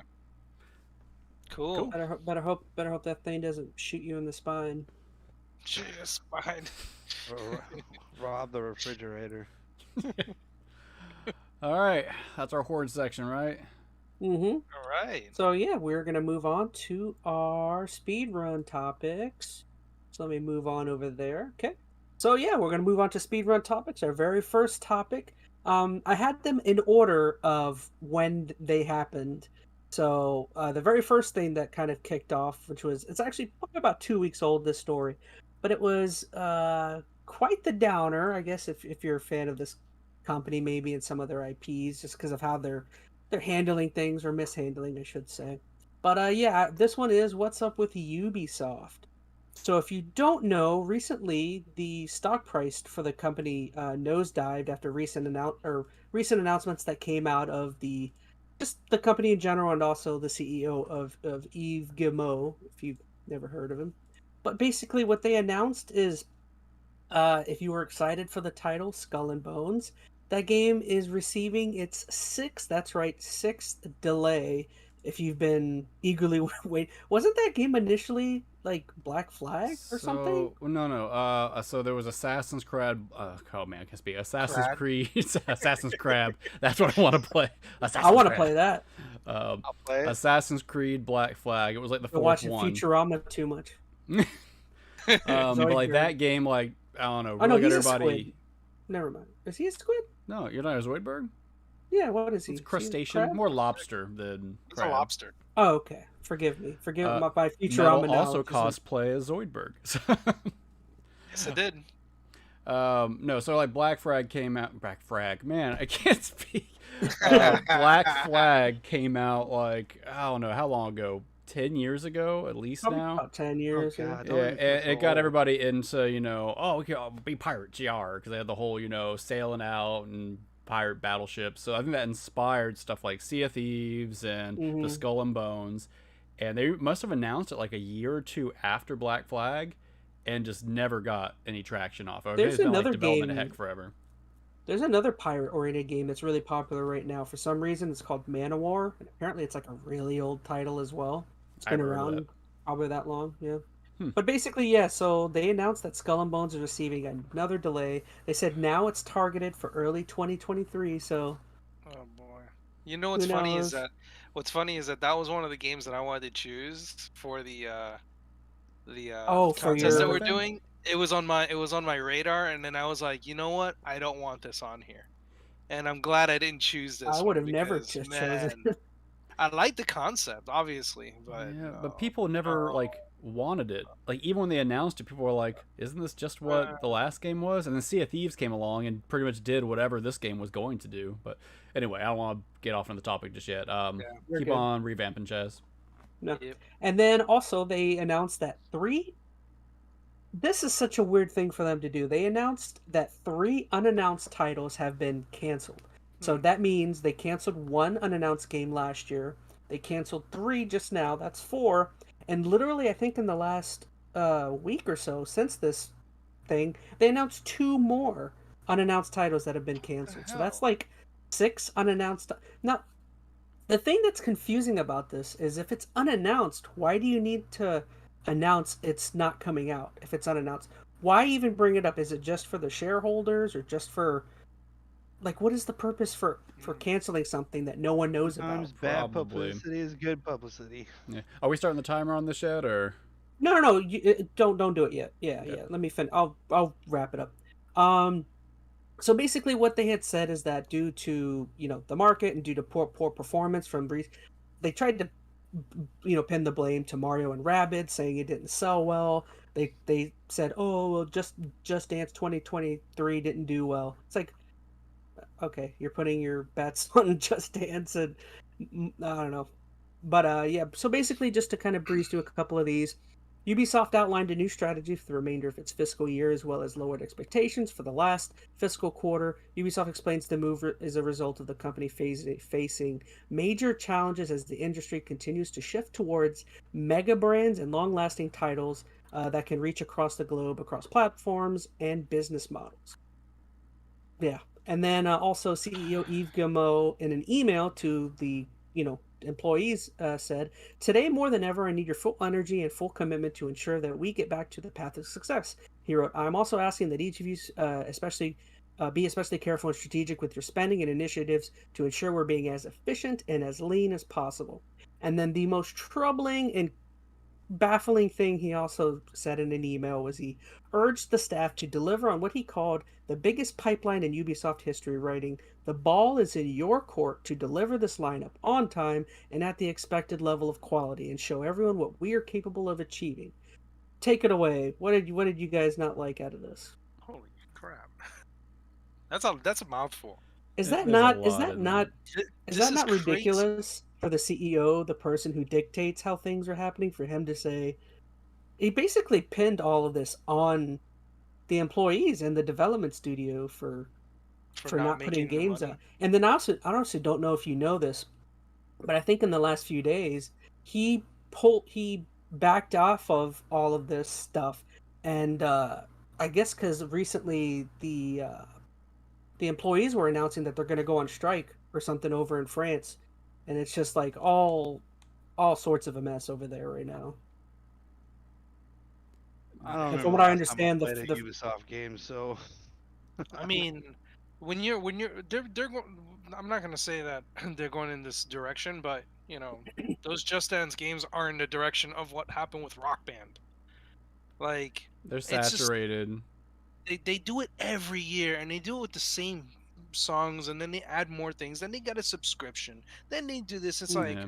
okay, guys, I get this is a cash grab. Like you can Just buy Dance Just should Dance not be the IP 2022. though that you're counting on Well, here's the They sales thing. count. Like, it for. was like for a It long was. It was time a that big was deal. like their most popular best-selling game because it was really. It was like the Rock party. Band games for their heyday were like the games to have and sold You buku have to bucks. kind of wean off of it eventually. Like, That's not it's how been these what, things 10, work. 15 years? That's not how these things work. Like, you got was it stakeholders that look at that, see this item, this product that is sold immensely well, they And they want expect you more. to get the same thing next year. And that's the issue with all of these companies is it's not proper expectations for the return on their investment, right? So the next game isn't necessarily always going to sell as well as the prior one. So they gauge all their expectations of potential earnings off what it could potentially be, these projected sales, and they don't, you're right, take into account for fall off or some kind of weaning off approach they need to, or saturation. Because Mario and Call of Duty Rabbids, is I still think. around. Yeah. But you can depend. Well, I don't know what. But Mario and Rabbids sold 10 million copies the first game, so I'm assuming that means the newer one fell short of that. Here's what I thought was so weird about the new one, and this just seemed like a really bad marketing decision. Like, that was it, Sparks of Hope was the new one. Like, they hyped it up for a little bit, like 4 or 5 months before it released. Then the game came out. I heard nothing. Like, there was no marketing material about it. I didn't hear it even talked about much in the review cycle. It's like when the game came out, it didn't exist. So Ubisoft dropped the ball big on pushing this game as the game was released for whatever reason. It's not like the game was bad. Like, it got good critical reviews from what I saw. I think I saw 8s and stuff like that. So, I mean, if they got poor sales on it, I'm chalking that up to them not investing into actually marketing this game at the time it needed to be. And I'm a little surprised Nintendo didn't have anything to do with that either. But I don't know. They've taken some odd managerial turns, like with stuff like that. They were also chasing NFTs, like a bunch of other companies were for a while. I was gonna say, yeah, that was a big thing they dumped a bunch of money into. Yeah, so for them to blame their fiscal issues on just the The developers is market, crap. Yeah, and I mean, yes, the developers, market's yeah. part of it. You've had COVID was part of it. There's yes, plenty of other circumstantial things that have caused issues here, but they have made some poor choices. Even like the last Far Cry game, like I don't know how well that sold, but I know people were disappointed because they pretty much just did the same thing as last time. It was just another Far Cry game. They didn't take the time to have any new creative direction in there. It didn't sound like that. Once again, was a decision that upper management would have made, not just the developers, because they're releasing quality games. They're just not going the right direction to actually, get a good return on any of them. No, Hey yeah, man, I at least we're getting Assassin's Creed Mirage and Avatar. Are we? at When? some point. If they don't get pushed back. There's a lot of people that were hypothesizing that maybe they're trying to prop themselves up for maybe an acquisition or to be bought out. Which, like, a lot of people are speculating that if the Microsoft, Activision, Blizzard doesn't fall through, Microsoft might just swoop in and pick up Ubisoft instead. I mean, Oof. who knows what's happening? They're pretty big. Like that, they're a conglomerate company, man. Like, that's craziness. If they And do. then leading into our next story, Microsoft's. I don't know why they would be looking to buy if Activision Blizzard goes away. Because, again, I mean, should they be looking to keep buying considering their problems too? I don't. Now, 5 seconds. Any last minute things or last moment things for Ubisoft? No. It's just good old Yves Guillemot, who hasn't delivered anything since what, Fable 2?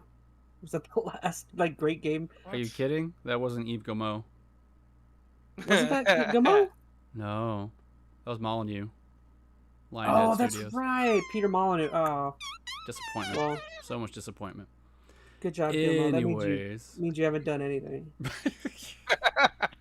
next topic, Chaz. All right. I should also say they still haven't even delivered on Beyond Good and Evil 2. That's like the only game I've been like, kind of like, oh, I like the first one. I want to see what you do with this one. And I forgot they recently in the last week said that development is ongoing for that title. So it's like, Believe it when I see it.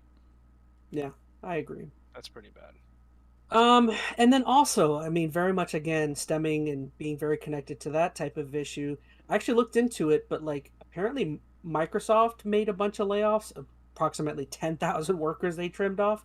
But apparently it also wasn't just them. I didn't even realize, like, apparently Google laid off more than that in the last week or two, and like 2 other companies laid off a bunch of people. The whole tech sector is laying off people. There's been a hit. I mean, things have changed with the way people are consuming their software, and there's been a lot of drop off with how much software and subscriptions are being purchased. So they're taking a hit. I mean, but either way, go ahead and hardware too, because Google, obviously, they're software, but they're big on the hardware. So if they're not doing so good on their phones, they're not going to be. They're going to get rid of people.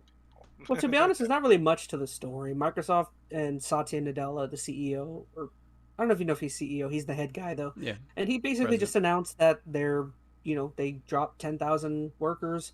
I think I read it's a little less than 5% of their actual workforce.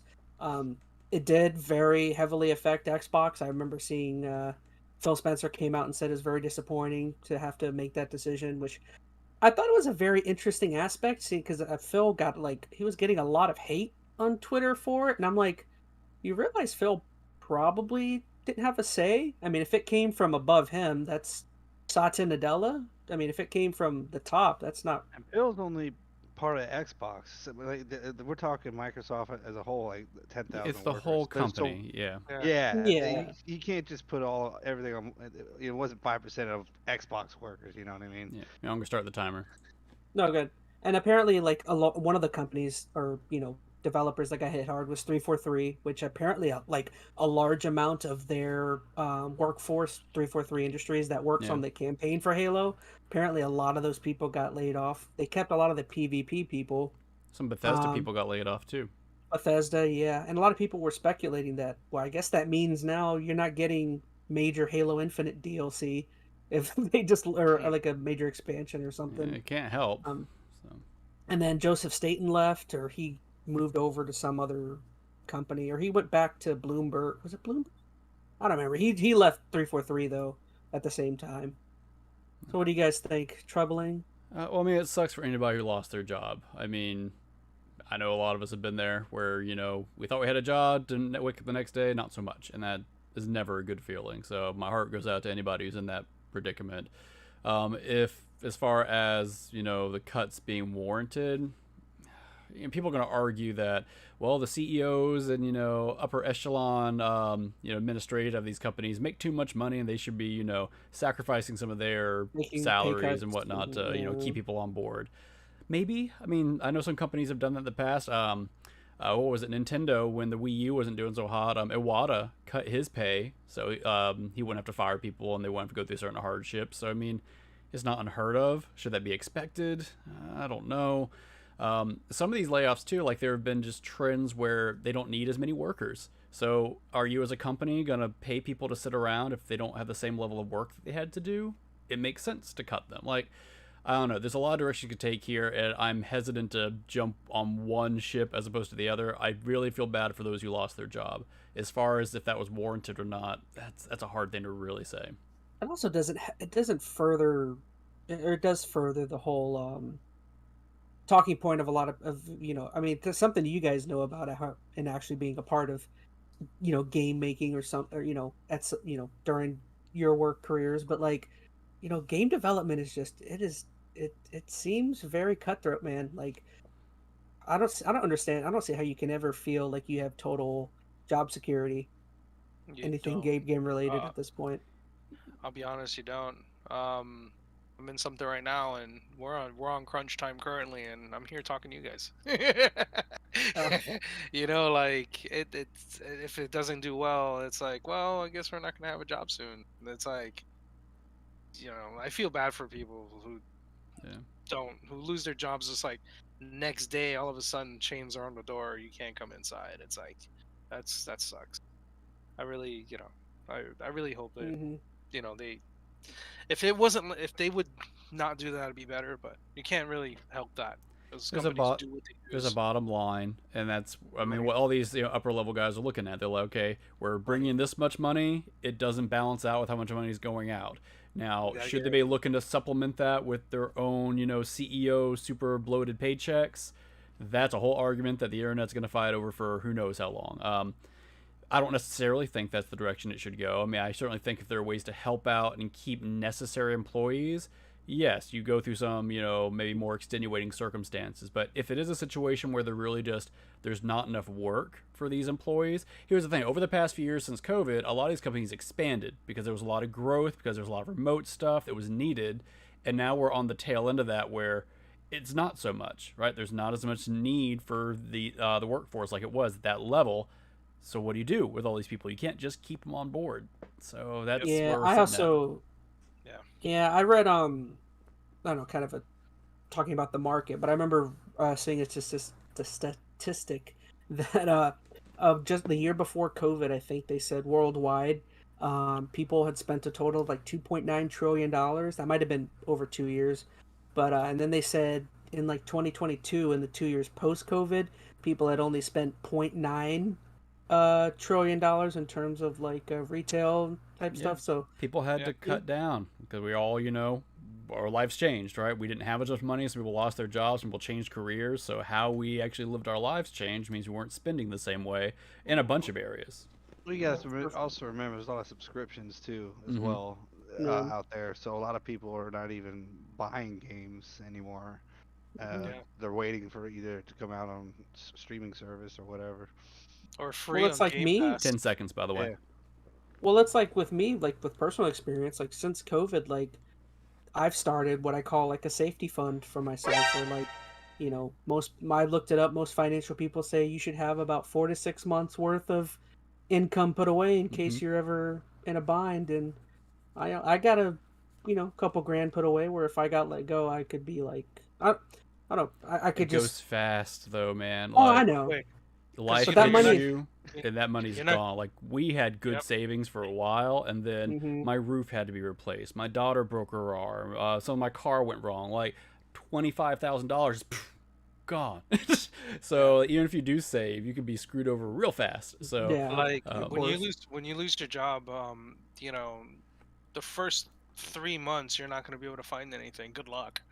If you're Mhm. lucky, unless you're like that one lucky person who gets like job offers like left and right, you're going to be out of a job for about 6 months, give or take. And Yeah. then I was out of a job for at least 3, and I was running through my my funds real quick.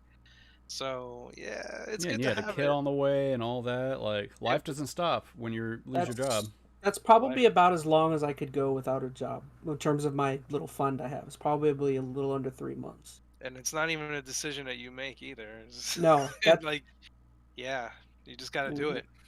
So I Definitely. don't need to move on, but I'm just gonna say once again, I mean, if somehow one of these people who lost their job stumbles across this podcast, my heart goes out to you. That Yeah. sucks. So I certainly pray that you find new employment soon, get back on your feet, because that's never a good position to be in. Yep, I agree most 100%. definitely. Well, Chipotle's hiring. Hey Yeah. man, you got to do what you got to do You to gotta make do what ends you meet. gotta do. Yeah. I was gonna do Um, pest control. So You could always just I- start an OnlyFans like Chaz has. Hey man, you can sell your feet online, bro. You I can play my call it little fat feet. I play Little my fat feet. I do game streaming over there. It's just in the nude. There you go. So our next podcast, we're all going shirtless. Tune in next stream. Well, I'll stream shoot. What was what was it? I don't can't remember that old game series where it was this dating thing. What was this one? I can't remember. Throw the joke out. All right, next move topic. on. Got one more news Now, topic, right? now what's gonna kill me? What's the game series where it's it's based on this one nerdy guy? and Leisure he's Suit like- Larry. Leisure Suit Oh, Larry. Leisure Oh my Suit gosh, Larry, yeah. I got I you. couldn't remember that. I was like, Nah. I was running through games. I'm like, should I say the Guy game or Playboy Mansion or I don't know. There's so many weird ones. You're All right, weird. so moving on to topic numero dos for speed run. Oh no, we already that was I dos. thought it was Never mind. two. That was We're- dose. Yeah, three. yeah. We're on trace. Trays. Counting. All right, yeah. Today. So we're gonna move on to topic number 3, which another thing that and this is probably the oldest of the topics, but it was some more recent news that came out literally just before this podcast, maybe a couple hours ago. But yeah, there was all of the. I'm not going to get into the very specifics of the Justin Roiland stuff. A lot of it's very odd and he, Scandalous. I think, scandalous, and I think he Scandalous, ooh. legitimately was handed down something by the courts, right? He legitimately was like punished. Did he get charged? Like, no, I mean, did I he think he actually? I think he got Well, charged. charged, but did he actually, like, because you can get charged for a bunch of things. I mean, but did he get, like, convicted? He got convicted, I think, of domestic, what is it, domestic battery or domestic, something like It that. was like, was it false imprisonment? And it was, I it was think. nasty charges.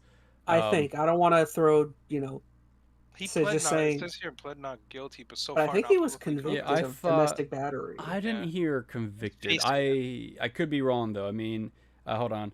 It says he's facing 2 felony domestic abuse charges. Oh, so so nothing's just come down yet. He hasn't gone to the courts. It's all still up in the air, but still.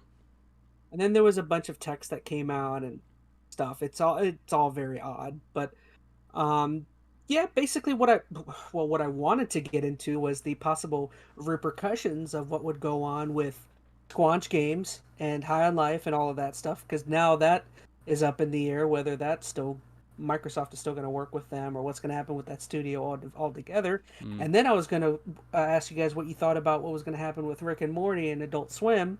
But again, just within the last few hours, there is news that came out that Adult Swim decided to cut ties with Justin Roiland, so now he is not a part of Rick and Morty. Which, how is there still a Rick and Morty? Yeah, No, that's no... it. He is Rick and Morty. And I there are don't 2 Yeah. creators technically. Dan Harmon. Dan Harmon? is there. Yeah. But we know that's Justin Roiland. Yeah. Yeah. All right. Am I Because starting he the timer? voices Yeah, start the timer. everybody. Yeah. Okay. So yeah, what do you think? Is there still a future for Rick and Morty or Squanch Games? Will we get another High on Life? The first thing I want to say before we even do that, because I mean we've seen this play out a couple of times. The most recent thing that comes to mind was the Depp Heard debacle, right? Oh my God. Where all this basically happened to Johnny Depp X amount of years ago. He lost out on movie contracts. He couldn't be Jack Sparrow anymore, et cetera, et cetera. And then he finally gets his day in court, and things take a different turn. Now, I'm still not saying that he, was scot clean in this whole thing, but like with anything, there's three sides. There's the two sides of the opposing, and then I was there. gonna say, I was just gonna say, she really crapped the bed when it came to that. Situation. All right, sorry. Man. There's the two sides that are arguing, and then there's the truth that usually is somewhere in between. So nobody, I think, is innocent in this. I have seen the text, and I'm sure most of us have. It's some scummy stuff. But there was some scummy stuff for Depp too, and I still don't know how it's going to turn out. So I don't know. I just want to say that. I'm not saying I am pro Roiland by any means, or I'm defending him, because there's some rough stuff out there. I'm just saying it's hard to 100% definitively be like, yep, he's guilty until he's been charged. Remember, innocent. We don't know anything for sure. These are all accusations, all speculation. We don't know what's going to happen. But anyway, continue. Repercussions. No, that was it. I just wanted to. Well, that was the whole topic prior. Was I was going to say, what do you guys think is going to happen to Rick and Morty? And now we kind of know it's going to. They announced it's going to continue it. They're they even said they're in the process of finding voice actors. Probably not going to be the same Rick and Morty, though. Rick and Morty's going to be done. Like, I think what they're going to try to find voice actors. They might wrap up this 7th season or whatever, but I don't think they're going to continue. It says through season 10, so they had a bunch of stuff available. I'm going to give it 2 seasons before it hits the bed. I don't want to put the nail. I'm just saying. I don't want to put the nail in the coffin, but that show had a good run. I mean, it's like 10 seasons. I mean, that's like no, it's going. No, it's in 7 right now. They are scheduled to go to 10. Yeah. I don't think they're going to make it. I think they'll finish 7 with whatever they can. Here's the thing. They're going to realize real quick after they try to cast somebody else to do those voices, no one's going to be able to do it the same way. And they're going to lose their audience real quick. I mean, they probably already have, to be honest. Like, people who are not for Roiland are going to jump off this ship regardless. You know what's crazy? There's a guy on TikTok. I forgot his name, but he does a almost 1-to-1 to like half his voice roles. They're not super hard voices to do, to be fair. No. His name's Dustin. But it's not just the voice. That's right. It's not just the voice. Yeah, it's the character. Exactly. Yeah, I get it. The way they carry the dialogue too, not just how you say it, but like how it sets it up. There's comedic timing involved there. I mean, I don't know how much. I mean, I'm sure a fair amount have the actual story and dialogue Roiland wrote. From my understanding, a lot of it was improv. He'd come in like a drunken stupor and they just record him. So if that was how they recorded half the best Rick and Morty moments, that's gone, right? That should have been their sign. Yeah. Oh my God. When he comes in drunken in a their stupor. red flag. So I just don't see this panning out. Like, I think they'll complete the season they're in. I mean, if they feel like they kind of have to do that, I feel like they're going to start getting ready for season 8. They're going to realize real quick this isn't going to play out, and they're probably just going to drop costs. You brought up an interesting point, though, where, like, I guess now I agree. Like, it probably wasn't necessarily a win-win, because if you keep him on, then there's a chance you lose a large portion of the audience anyways, because they dislike him and what he did, and it's like you're probably going to lose out on a bunch of stuff regardless either way. The damage is done on this, no matter if Roiland ends up being scot clean or not. Like, everything's tarnished, especially right now in the interim, because how long until this goes through the courts? It's going to be years dragged out. Rick and Morty would just be dragged through the mud with it. And honestly, Rick and Morty has already kind of tapered off in recent years' popularity. Like, even if you enjoy the show now, it's not at its peak anymore. I think most would agree. Since the Sauce thing. No, I think the first 3 seasons are like probably the best. Awesome. Mm-hmm. I love the first 3 seasons. Like Family Guy. No one cares after season 4 or 5 or whatever. I think the whole thing is just gonna fall off, just like how Nickelodeon did with Dan Schneider and Ren and Stimpy. Like with John Kay. It's just not gonna. They're gonna try. 10 seconds. And it's just gonna die. Like that, then people are gonna notice it really fast. So. All right, that was it. Any last minute comments? No one wants to praise Justin Roiland, talk about how much they love him. Like, I'm not gonna go ahead and convict the guy for being guilty, but Yeah, nothing about this looks good for him. I mean, so it's not like Phoenix said, we're not pro or against. It's what it is. Good luck, and let's see what happens and pans out. yeah, the damage to reputation is done. Yeah, he's not coming back. He's not coming back to Cartoon Network, and that's it. Who hasn't got domestic charges before? I mean, You be quiet. Yeah, we don't want to hear it. We don't want to hear it. All right, right, we're done. Moving on. That was Speedrun News. Thanks for tuning in. That's why we brought Blitz here. Just for the bad PR. it's alleged. I mean, I don't know. I'm telling you, man, you need to go read those texts.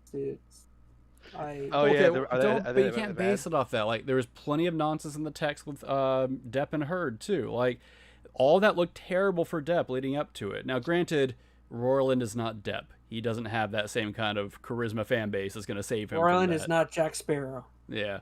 But point being is, I mean, you can't look at just one side. Like, Roiland, to my knowledge, hasn't tried to produce anything to the contrary, evidence-wise. Maybe there is nothing. And that could be, the big telltale sign. But until it goes to the courts, you gotta assume there's a chance it could go either way. But you won't find out for like a year what's going to happen with this, if at all. It'll be quiet. Yeah. Well, this is not new stuff too. And I know we're dragging this out now, but I think these original charges were a couple of years ago. It started. It just recently came back up for, I think some new stuff came out, et cetera, et cetera. It's kind of hitting the mainstream zeitgeist as far as everybody knowing what's going on. So it's bad for Roiland, no matter how you slice it. Is it going good? It's already affected the show and everything. It doesn't look good, Morty. I'm actually kind of curious to see what Dan's gonna do. Like, how is this gonna? If he's gonna be the sole person on it, besides with Justin, I want to see how that's gonna go, because then now he has the ball in his court when it comes to the newer seasons coming up. You gotta have some. You gotta have something. You gotta have something wrong with you to make that show. Let's be honest. Oh, we don't. Have you seen some of the jokes from that? Yeah. I mean, come on. Oh God! All right. Going to our main topic. We're only an hour and 42 minutes in, guys. Oh no! Not only. We only have 2 hour-long. Blitz is not used to being up this late. Look at him. I know, it's my bedtime, man. I gotta get up at 6 o'clock. I warned you this was taking a while. Chaz doesn't know how to be quick. It's me. I'm the one who talks too much. I'm sorry. No, you're good. All right, so we're talking about Arceus now, right? Yep. Last of Us episodes 1 and 2. Yep. We're finally getting to our main topic for this week. All of us got to watch episodes 1, and then not Blitz. He's Blitz, just here. He just randomly showed up today, so we're gonna spoil everything for him. He just crawled out of the closet and be like, "How you guys doing?" I came back. Yes. So Last of Us HBO's episodes 1 and 2. So what did you guys think? Just overall. I mean, did you like it? I mean, I will say for me, go ahead, Phoenix. You're the one that's played the game. That's why I don't want to give my opinion yet. Like, so I'm the only one out of this group. Well, Blitz, have you played The Last of Us? Yeah, both. Both of them, yeah. So he's played but hasn't seen the show. I've played both and I've seen the show. And then Chaz and Metal have only seen the show. Okay, so I'm really curious how you guys feel without knowing. Well, I know, Chaz, you watched like a Let's Play of like 2 or something, but you've never seen. I did, yes. Have you seen a Let's Play of the first game?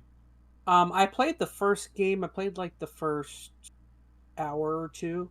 Okay, but everything else about the first game, nothing. No experience. Okay. Yeah. So I'm curious how you guys feel about the show, because it does deviate from the game some. I'm curious if you have any inclination on maybe where it might change, if you care, if you like where it's at. I think from what I understand, where it deviates is the I've read it's like the spore versus the in the original game they were spores. In this game they're kind of going more the route of like these thready like tendrils, worms, tendril type things. And how that differentiates is that the spores in the original game could go airborne, so there was more mask-oriented type things. Whereas with this one, they're going more like the route of like these land. tendrils are like nerves, and they all have like connectivity. And if you touch one, they can communicate with each other, and Hive you know, mind, yeah. hive mind type stuff. Yeah. I believe, other than that, what One about time I you, can play. gamer? Was there anything else you or I was gonna he say only play the watched it? B-roll. Oh yeah. So, Are we Actually, I'm gonna not get gonna play it. flagged I if have you a play the feeling this is B-roll? gonna get flagged. oh, you know what? You're right. Are you? We don't want I'll to. just Yeah, leave it it on. might Yeah, I'll not just for the leave it on trailer, images. but It'll just Okay. be images. Yeah. All right. So, I had. I knew it had something like going into this. I knew that the game had something to do with like, kind of some undead kind of stuff. So zombies. that's the only thing that I knew. Um, but I didn't know anything else. And I knew the names of the characters already. That was the most I ever got. I didn't know who Ellie was or Joel. I just knew that they were the main characters. That's it. Um, so I saw when I saw the first episode, which is what, an hour and 10, 20 minutes, an hour and Hour, 10 It hour was and minutes. a half. extended. Yeah. Yeah. Um,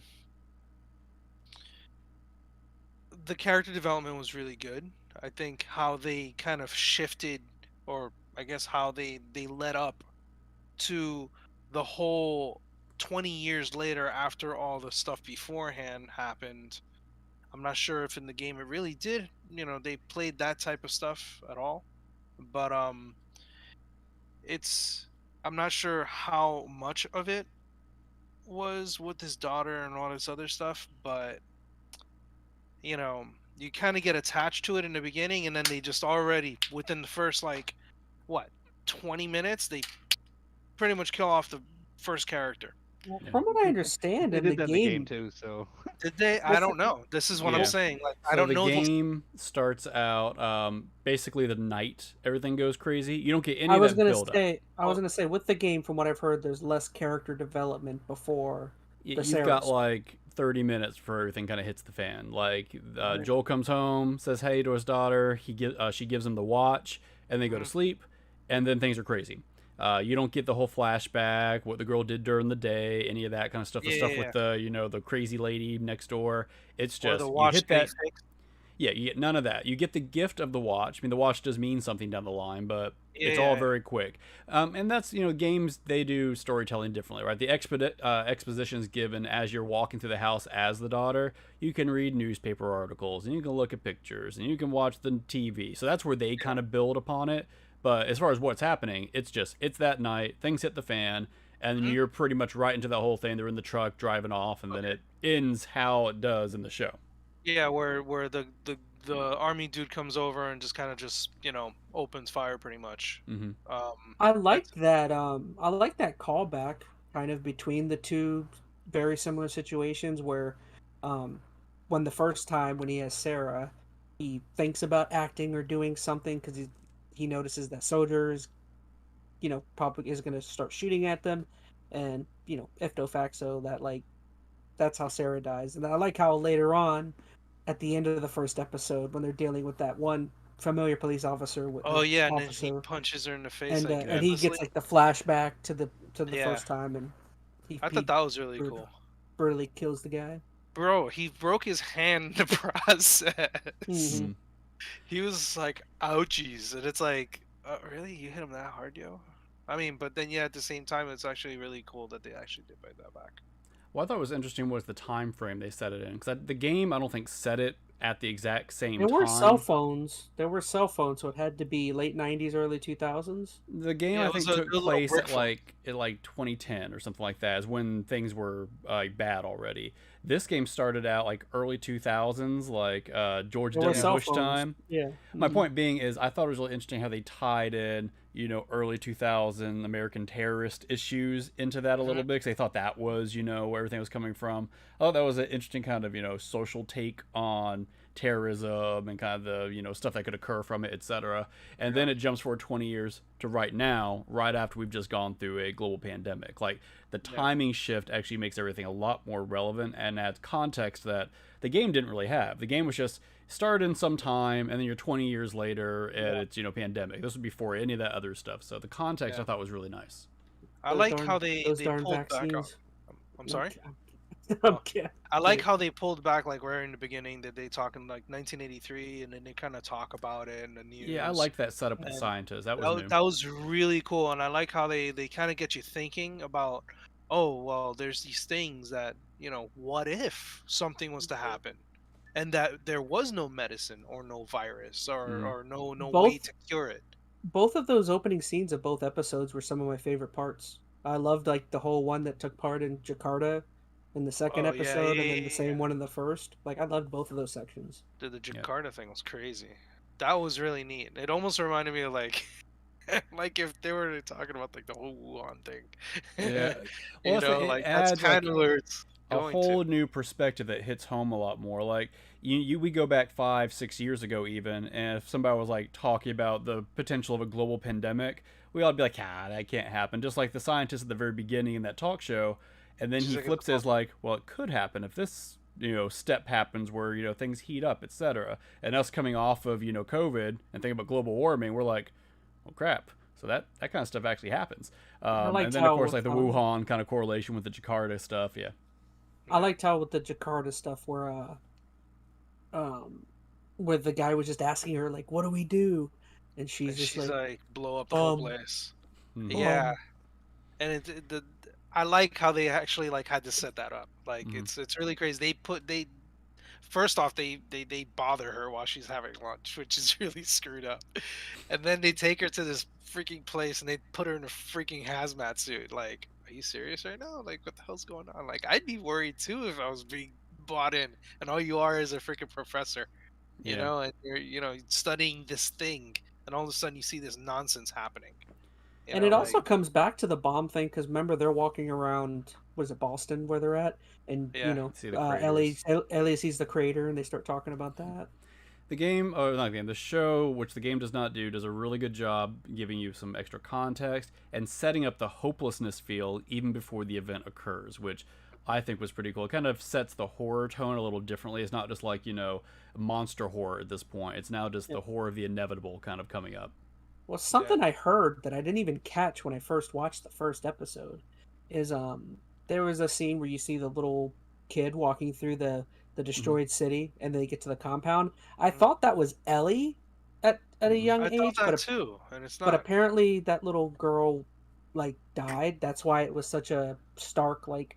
Yeah. Because they made it seem as though they were very welcoming and going to be warm towards the girl, and then I thought it was Ellie, and then the next scene I didn't put two and two that. They showed the shoes, man. I didn't see it, but apparently Joel's packing the body of that little kid. Yeah, everything's very just hopeless, and you know, no one's safe. Doesn't matter if you're a kid, an old lady, whatever. You all can succumb to it. But anyway, I know we're jumping around a lot. I kind of want to go back and kind of work this through doesn't that need first to, episode a little bit. We don't need to follow it. I mean, we can kind of jump around. I mean, I kind of felt like, in terms of like the looks, I felt like it was really beautiful. Like, I felt like some of the sections were like really good looking. Like the whole plane section, when they start walking around Boston, everything looks fantastic. Like, I don't know. I kind of had it in my notes. Like, show was starting to feel like a more interesting The Walking Dead. Like, I remember how that show first started. Like, I feel like it looks better than something like The Walking Dead did at the time. But sorry, I don't know. Where did you want to go? Well, no, that's fine. I just know we jumped around, so I was trying to see if we want to get back on track to that first episode. But no, I agree. Oh, I think yeah. The look of and that's one thing that I think The Walking Dead didn't quite have the same way that The Last of Us, even as the game had. The world is more of a character in The Last of Us. The Walking Dead, I think, a little less so. Like, it's still, I think, so fresh in The Walking Dead. Like, the infection happens, and then everything's just chaos. It's just, you know, apocalyptic. This is really post that, right? They've already learned how to live in this world more. Nature has taken over in a different way. There's a lot more history, I think, with what's happened in the world. So there's just a lot more detail when you're kind of looking over the architecture and whatnot, which is interesting. Now, watch. good. No, I was gonna say, like, it kind of reminded me of like the whole Raccoon City thing. Like, it's just like, oh God, Oh everything's yeah. happening. Things Yeah. just blew up. Things are, no, no, like the virus is spread horribly, or something worse, like in like Parasite Eve or something. Where it's like, oh, Hmm. mitochondria, Bjorg, it goes out of control. It's like it's really neat how they kind of build that entire first episode. That's how you scare people. You just throw the word mitochondria around. That's all it Yeah, takes. The Um, mitochondria. mitochondria. Well, I was gonna ask. So did because they mentioned it a couple times that the virus originally started in like a grain factory, and then how the old Yeah. lady, before she turns, she's being fed a piece of bread from the old man in the first episode. So are they saying that the fungus originated from grain and wheat, or are they just saying that it originated in a grain and warehouse factory because that is a good storing point for fungus? Like I fungus missed likes wheat that, and grain. so Yeah, I yeah. There didn't was recall that. They Yeah, did mention that. in the second It was like a episode. Mhm. flour and It's a grain. Yeah, grain, yeah, Mm. wheat and yeah, yeah. grain. And the second episode, Hmm. when she at the very beginning, when she's talking to the Yeah. sergeant or Must have whatever, missed a he's subtitle. he's like he's like she's like, where did you get this lady from? And she's like, she was a worker at a Oh, I or she caught was that. Factory. I Yeah. didn't she catch. was a work. Okay, I And guess then I just how didn't catch that was the first outbreak. I mean, I thought maybe that was just like early on, so I didn't draw that connection. That's they fair. Well, they they were could. like, Yeah. yeah, that's why they're like, how many? She's like, how many people did you not catch? And they're It like, went he's from like like 1 to 4. 14. Yeah, 1 to 4 to like 14, and did Hmm. they And even catch like the original? That was the big deal. Yeah, they didn't catch the Yeah, original. They got the other ones and they executed them. They didn't yeah. catch the original though. That's the Um, thing. Okay. well, that might be and it. And then I didn't draw that correlation within the old lady eating the food. I had heard. the guys, because they're remember Joel and Ellie and Tommy are getting into the truck, and the guy's like, Joel, would you like one of my good old biscuits over here or something? Oh And like, yeah. and he's like stuffing the biscuit in the old lady's mouth, but but yeah, and then Interesting. immediately after that, the old lady turns. But they also Oh, did you say know they what? did You're say she had, right. but they had been saying she'd been going to the she'd been hospital going into the frequently. city. And Yeah, so Yeah. it could she have was been. like kind of going like crazy in the hospital. Like you see it in one of the scenes that she was just staring into nothingness, like That's what outside. I meant. Is Yeah. I didn't know if they were saying that Like she got affected is with use was of the this and that. grain and wheat factory just a prime place for fungus to grow, or is it stemming from grain and wheat? That's so hard to say. Maybe they might have been dropping that hint. I mean, I think if you're trying to then logically make the connection between that first outbreak at a grain and wheat factory to the old lady eating the bread, like, I'm trying to even think of the timetable between everything happening because the world goes to crap real fast when things start happening. I don't feel like there's enough time for the grains to have been packaged and sent off to then infect the old lady. And I don't know. Maybe that's where they're going with it. It's an interesting take. Ultimately, I don't know how much it really matters. Too How much. many did they say what year it was before the outbreak? Yeah, it was like 2002 or 2003. It was early 2000s. They said that, and I know then they panned to a picture of George W. up on the wall to kind of hit things home a little further. Too much. W. Too much I carbs, see. man. I'm Those pretty sure it's carbs are good. 2003 because the show's now set in 2023. It's a 20-year jump. Right. Right. What You did know, you I, guys I, think of? Oh, sorry. I was gonna say, no, what I did was you guys just think of go Pedro ahead. and Belle Ramsey? Did you like them? I was thrown off by Pedro's accent at first, and he really started to grow on me later on. Like I felt like it sounded weird at first, but I don't know, stuck with me. I think he sounds a lot like Joel. Like his Really? accent sounds like Joel to me. I mean, maybe a little different, but it's got kind of that little Southern Texas, kind of twang going on in there. So like it fits. I think it works. And he looks like Joel. I mean, I know he's Pedro, so he's not exactly one-to-one kind of a character as Joel was You set say up. But Pedro? I said Pedro. Oh, I thought you said Pedro. Pedro. That's what I'll call him now. He's Pedro. Pedro. No, I thought the casting's been really good. I think Pedro Pascal does a fantastic job as Joel, and And he the feels like second an episode, extension of she it. starts to seem more like Ellie too. Yeah, she doesn't look as close. Like I can see Joel in Pedro. I don't see, at least visually, Ellie in was it Bella Ramsey? That's her name. Mm-hmm. I don't see the aesthetic as much, at least in the face, but the way she acts and the way she talks, she's just like Ellie. So I mean, that's I think the important part. So the casting I think is really solid. You know what's funny? I kept making a weird ass correlation yesterday when I kept watching it, and I kept telling myself, this is hilarious. Why does he look like Harrison? And I kept thinking to myself, man, just give that guy a whip and a freaking brown hat, brown like nice hat. You got Indiana Jones. Really? I was like, dude, yeah. I don't know why. See that. And the only reason why I say that is because inside of the where was it? Inside of the I think the one of the buildings that they went into, and they were going up the stairs. Everything was like kind of crumbling down. I think it was there in a boulder? They're running from a boulder. No, but when they went upstairs and then they went into that room right before everything starts crumbling down. Oh, That's what that reminded me of, that whole scene. There should have been a boulder coming down there, because that would have been it right there. Just a clicker comes up and goes Kalima.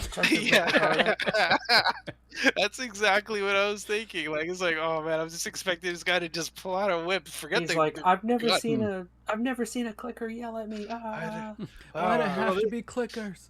What is this? You're onto something, man. You're onto something. We need more whips in zombie movies. Yeah, buddy. I don't know. I thought it was funny. I think the casting's fine.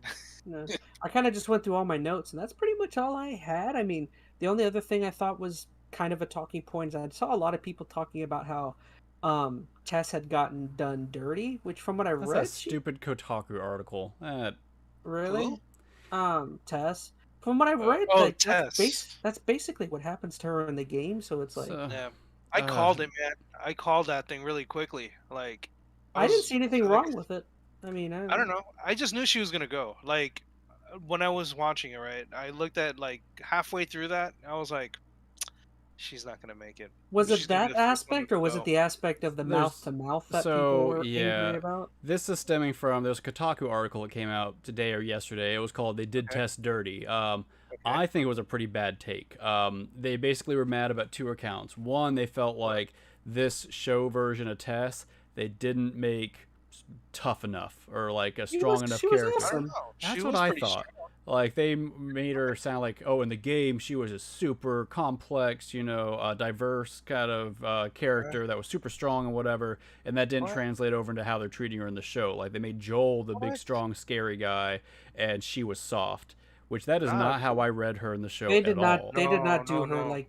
They did not do her like Cortana or something. Yeah, no, I mean, they set her up a little different in certain things, and there's certain parts of the game they didn't add in. Like, there's this whole, like, firefight they're supposed to have when they're chasing after the one dude for the battery. That was in the game. That certainly makes Tess pretty tough in that interaction. That's not in the show. I don't think it matters, though. I think the way they treated the character, if anything, I think makes her stronger in a lot of ways and gave her a lot more depth than she had in the game. Like, in the game, she was only there for like 2 hours, like literally, and that's with game time. So like she was there, you went the battery, she dies. So honestly, she had more character development, I think, in these 2 episodes than she had in the game. And the other thing I'll go ahead. Go ahead. No, go ahead. I was saying the other thing that the Kotaku article was mad about was the way that she got infected at the end. I mean, she was already infected, but the way the clicker came up and basically, kissed her with the tendrils. They were like, they over-sexualized that. I think they were going for like a rape kind of thing. Like they shouldn't have gone that direction. I did not feel that at all. Well, from what I understand is I actually listened to it on a podcast, but from what I understand, they went a different route with this form of fungus, or apparently there's different like strands or whatever of this this condition, and apparently the specifically with this one, much of the fungus can grow in the mouth because it's more humid, it's more warm, and it makes sense that like there would be stuff coming out. I mean, if it's wanting to spread it and extend out like the mouth, I don't know. That to me it made more sense. I mean, it was an uncomfortable moment. Like that scene happened, you're like, oh, it was a horrific scene. I didn't look at it in a sexualized way at all. Like that was a weird take to me, and also it made a lot of sense. Here's the thing: she was already infected, and with the way the show is taking this, once you're infected, you become part of this hive mind. That the game didn't work that way. But if that's the case, these other clickers now see her as part of the hive, and that clicker approaching her and trying to commune with her that way makes sense. It's the other tendrils trying to join that host. Like, I don't know. It was uncomfortable. It was horrific, but they took a really odd take on it. I mean, it was different than the game did. The game didn't have her go down by a bunch of zombies rushing in. They had Fedra agents chasing them the whole time. She went down to firefight. Okay. And some people argue that was better. The argument I think I've read that the reason they didn't do that was that it didn't make sense for the Fedra agents to just run through hordes of infected just to chase down these two randos. They were going to be like, let them die out in the wilderness, and it made more sense to let the infected take them. That worked for me. I mean, maybe some people didn't like it or thought it was cliche. I liked the whole setup. It was different than the game, but I thought Tess was still a really good character, and I didn't read it the way they did at all. I saw some people making the argument that they think why the showrunners decided to go in the direction, which I should also say, Neil Druckmann, a writer for the original games, is also the writer here with I don't know if he's a writer, he's a producer. Craig Mazin is the writer. Yeah, the Chernobyl guy. Yeah. But from what I understand, why they went with their new strand of fungus versus the spores from the original game, there's a lot of people were making the argument that like it's probably not so fun to follow your characters constantly wearing masks, so maybe they did it so their characters couldn't be maskless, like with Master Chief, kind of, but making more sense. You know what's really funny about that? I think I read that and that's part of it, but Pedro Pascal was the Mandalorian who has gone seasons without taking off a helmet. So clearly he could have done it fine. Like, he's a fantastic actor. Everything I've seen him in, he's done an impeccable job. I mean, you don't want you. Yeah, but here's the thing. I mean, I agree with that. But even in the game, you don't have those masks on that much. You go into a section, you put a mask on, you get out, you take it off. Like, I think they could have played that okay. The better rationale I heard, in the game, it was you went into an area where there was like these little spore clouds and you had to put on the gas mask. That logically doesn't make sense. If this is airborne and it's out in the real world and there are spores, there aren't like isolated clouds. If that's in the air, it's in the air. You can't just like go into one segment and be like, oh, this is the spore area. And like if you walk through it, those spores are then on your clothes. As soon as you leave the area, it's not like you're safe. You've still got...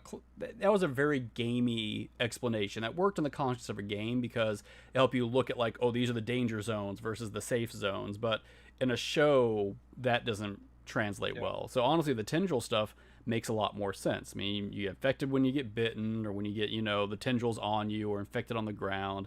That all, I think, just translates better to a show. But yeah. I never liked the spore mechanic myself in the games. You did or you didn't? I didn't. It made no sense. Like, exactly. Exactly.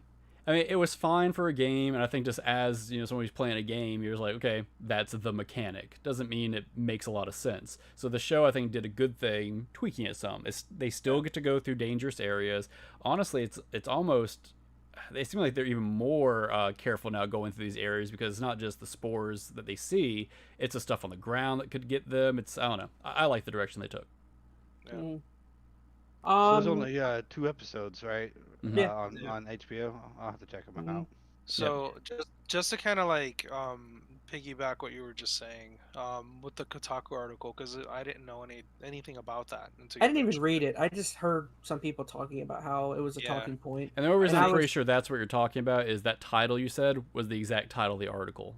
Maybe there were other articles out there that were piggybacking off that, but that was the first place I saw it mentioned. Well, I feel like I saw that title and I also heard it, but I heard someone reference it somewhere else, so that's probably it. I think all that crap is poppycock, to be honest. The whole tech.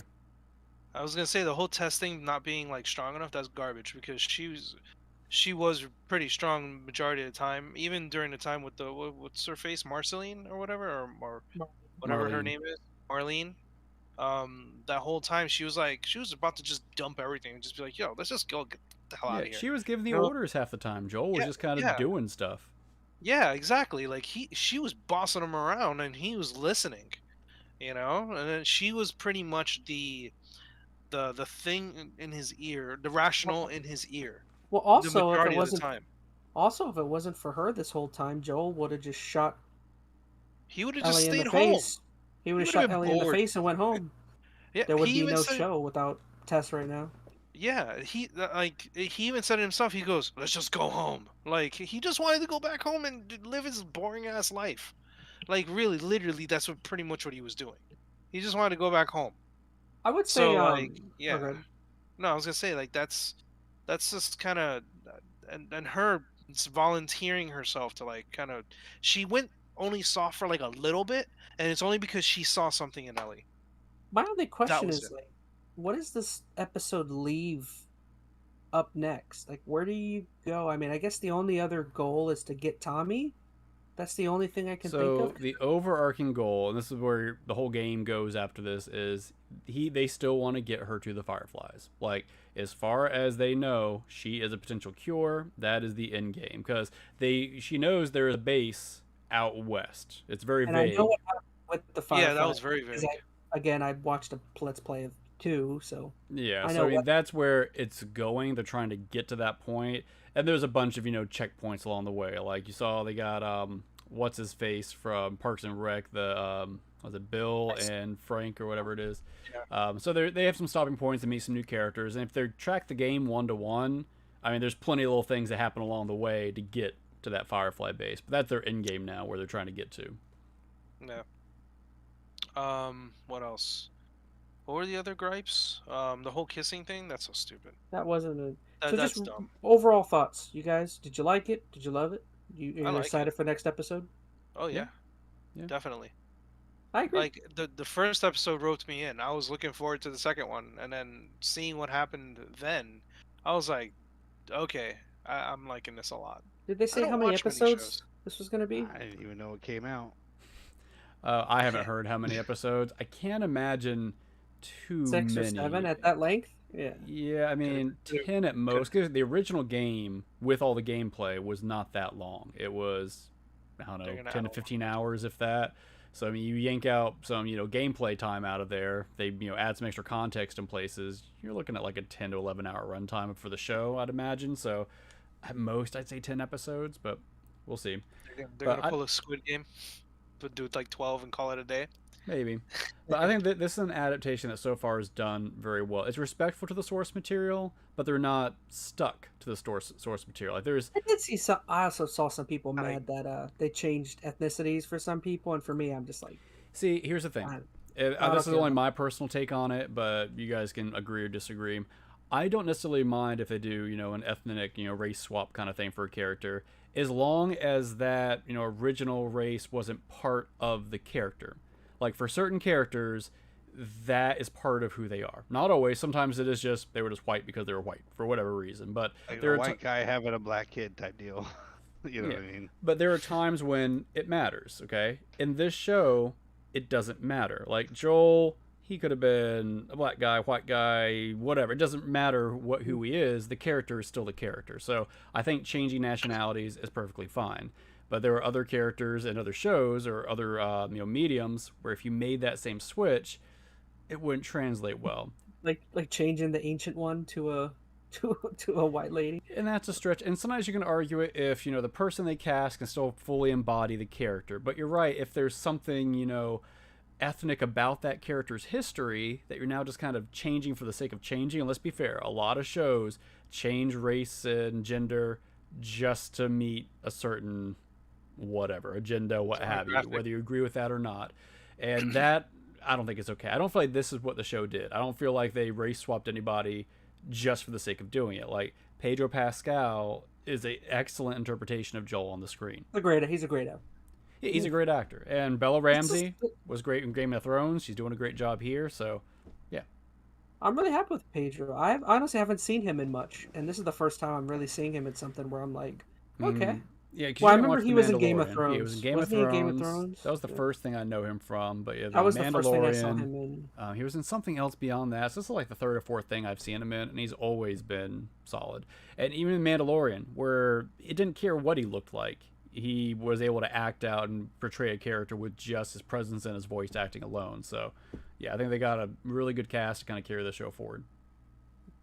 Cool. Alrighty, well that wraps up. Blitz. Hanging up. He's about he needs to get his blankie and go nighty night. Yeah, I got a night. All right, well yeah, that wraps up our talk for Last of Us on HBO, and that wraps up week 27 of the ChazmaN podcast. 27. That's over half a year's worth of doing these things. I know. Dang. So what exactly do we have lined up for next week or next podcast? We have, I know, the Xbox event. I kind of wanted to, well, maybe make that Is a there a quick date set topic. for that? I didn't catch That's that. tomorrow. It is. Tomorrow. Okay. Oh crap! That was fast. Tomorrow at 3 p.m. the Xbox developer event or whatever it's called. That's cool. interesting. Yeah, so we can talk of that. We'll have another episode of the Two episodes. the TV show. Should be two episodes. Weeks, yeah. So the other thing we could start making at least a small talking point. I guess it depends on how it's released, because we just did the whole Metacritic high score challenge. Some of those games are starting to release. We could kind of see how well they're doing. Like I know one of mine just came out, the Fire Emblem. Are any of your choices coming up pretty soon for releases that you recall? what do you want to? What do you mean? What do you want to do with those? We could just see, like, talk about how well they did. Because I mean, the whole point is, I see what you're saying. yeah, how they ranked, and if we're worried about our new standing as far as the end of things. Well, I know your game, Suicide Squad. From what I understand, it got leaked. That there was a battle pass for that game, and a lot of people are ticked off right now. So that game might get review bombed a little bit, because I know a lot of people are like, I gotta spend $70 plus you want me to buy a battle pass. I don't know. That could go bad for me, man. Everybody wants to sell $100 games, but in two phases.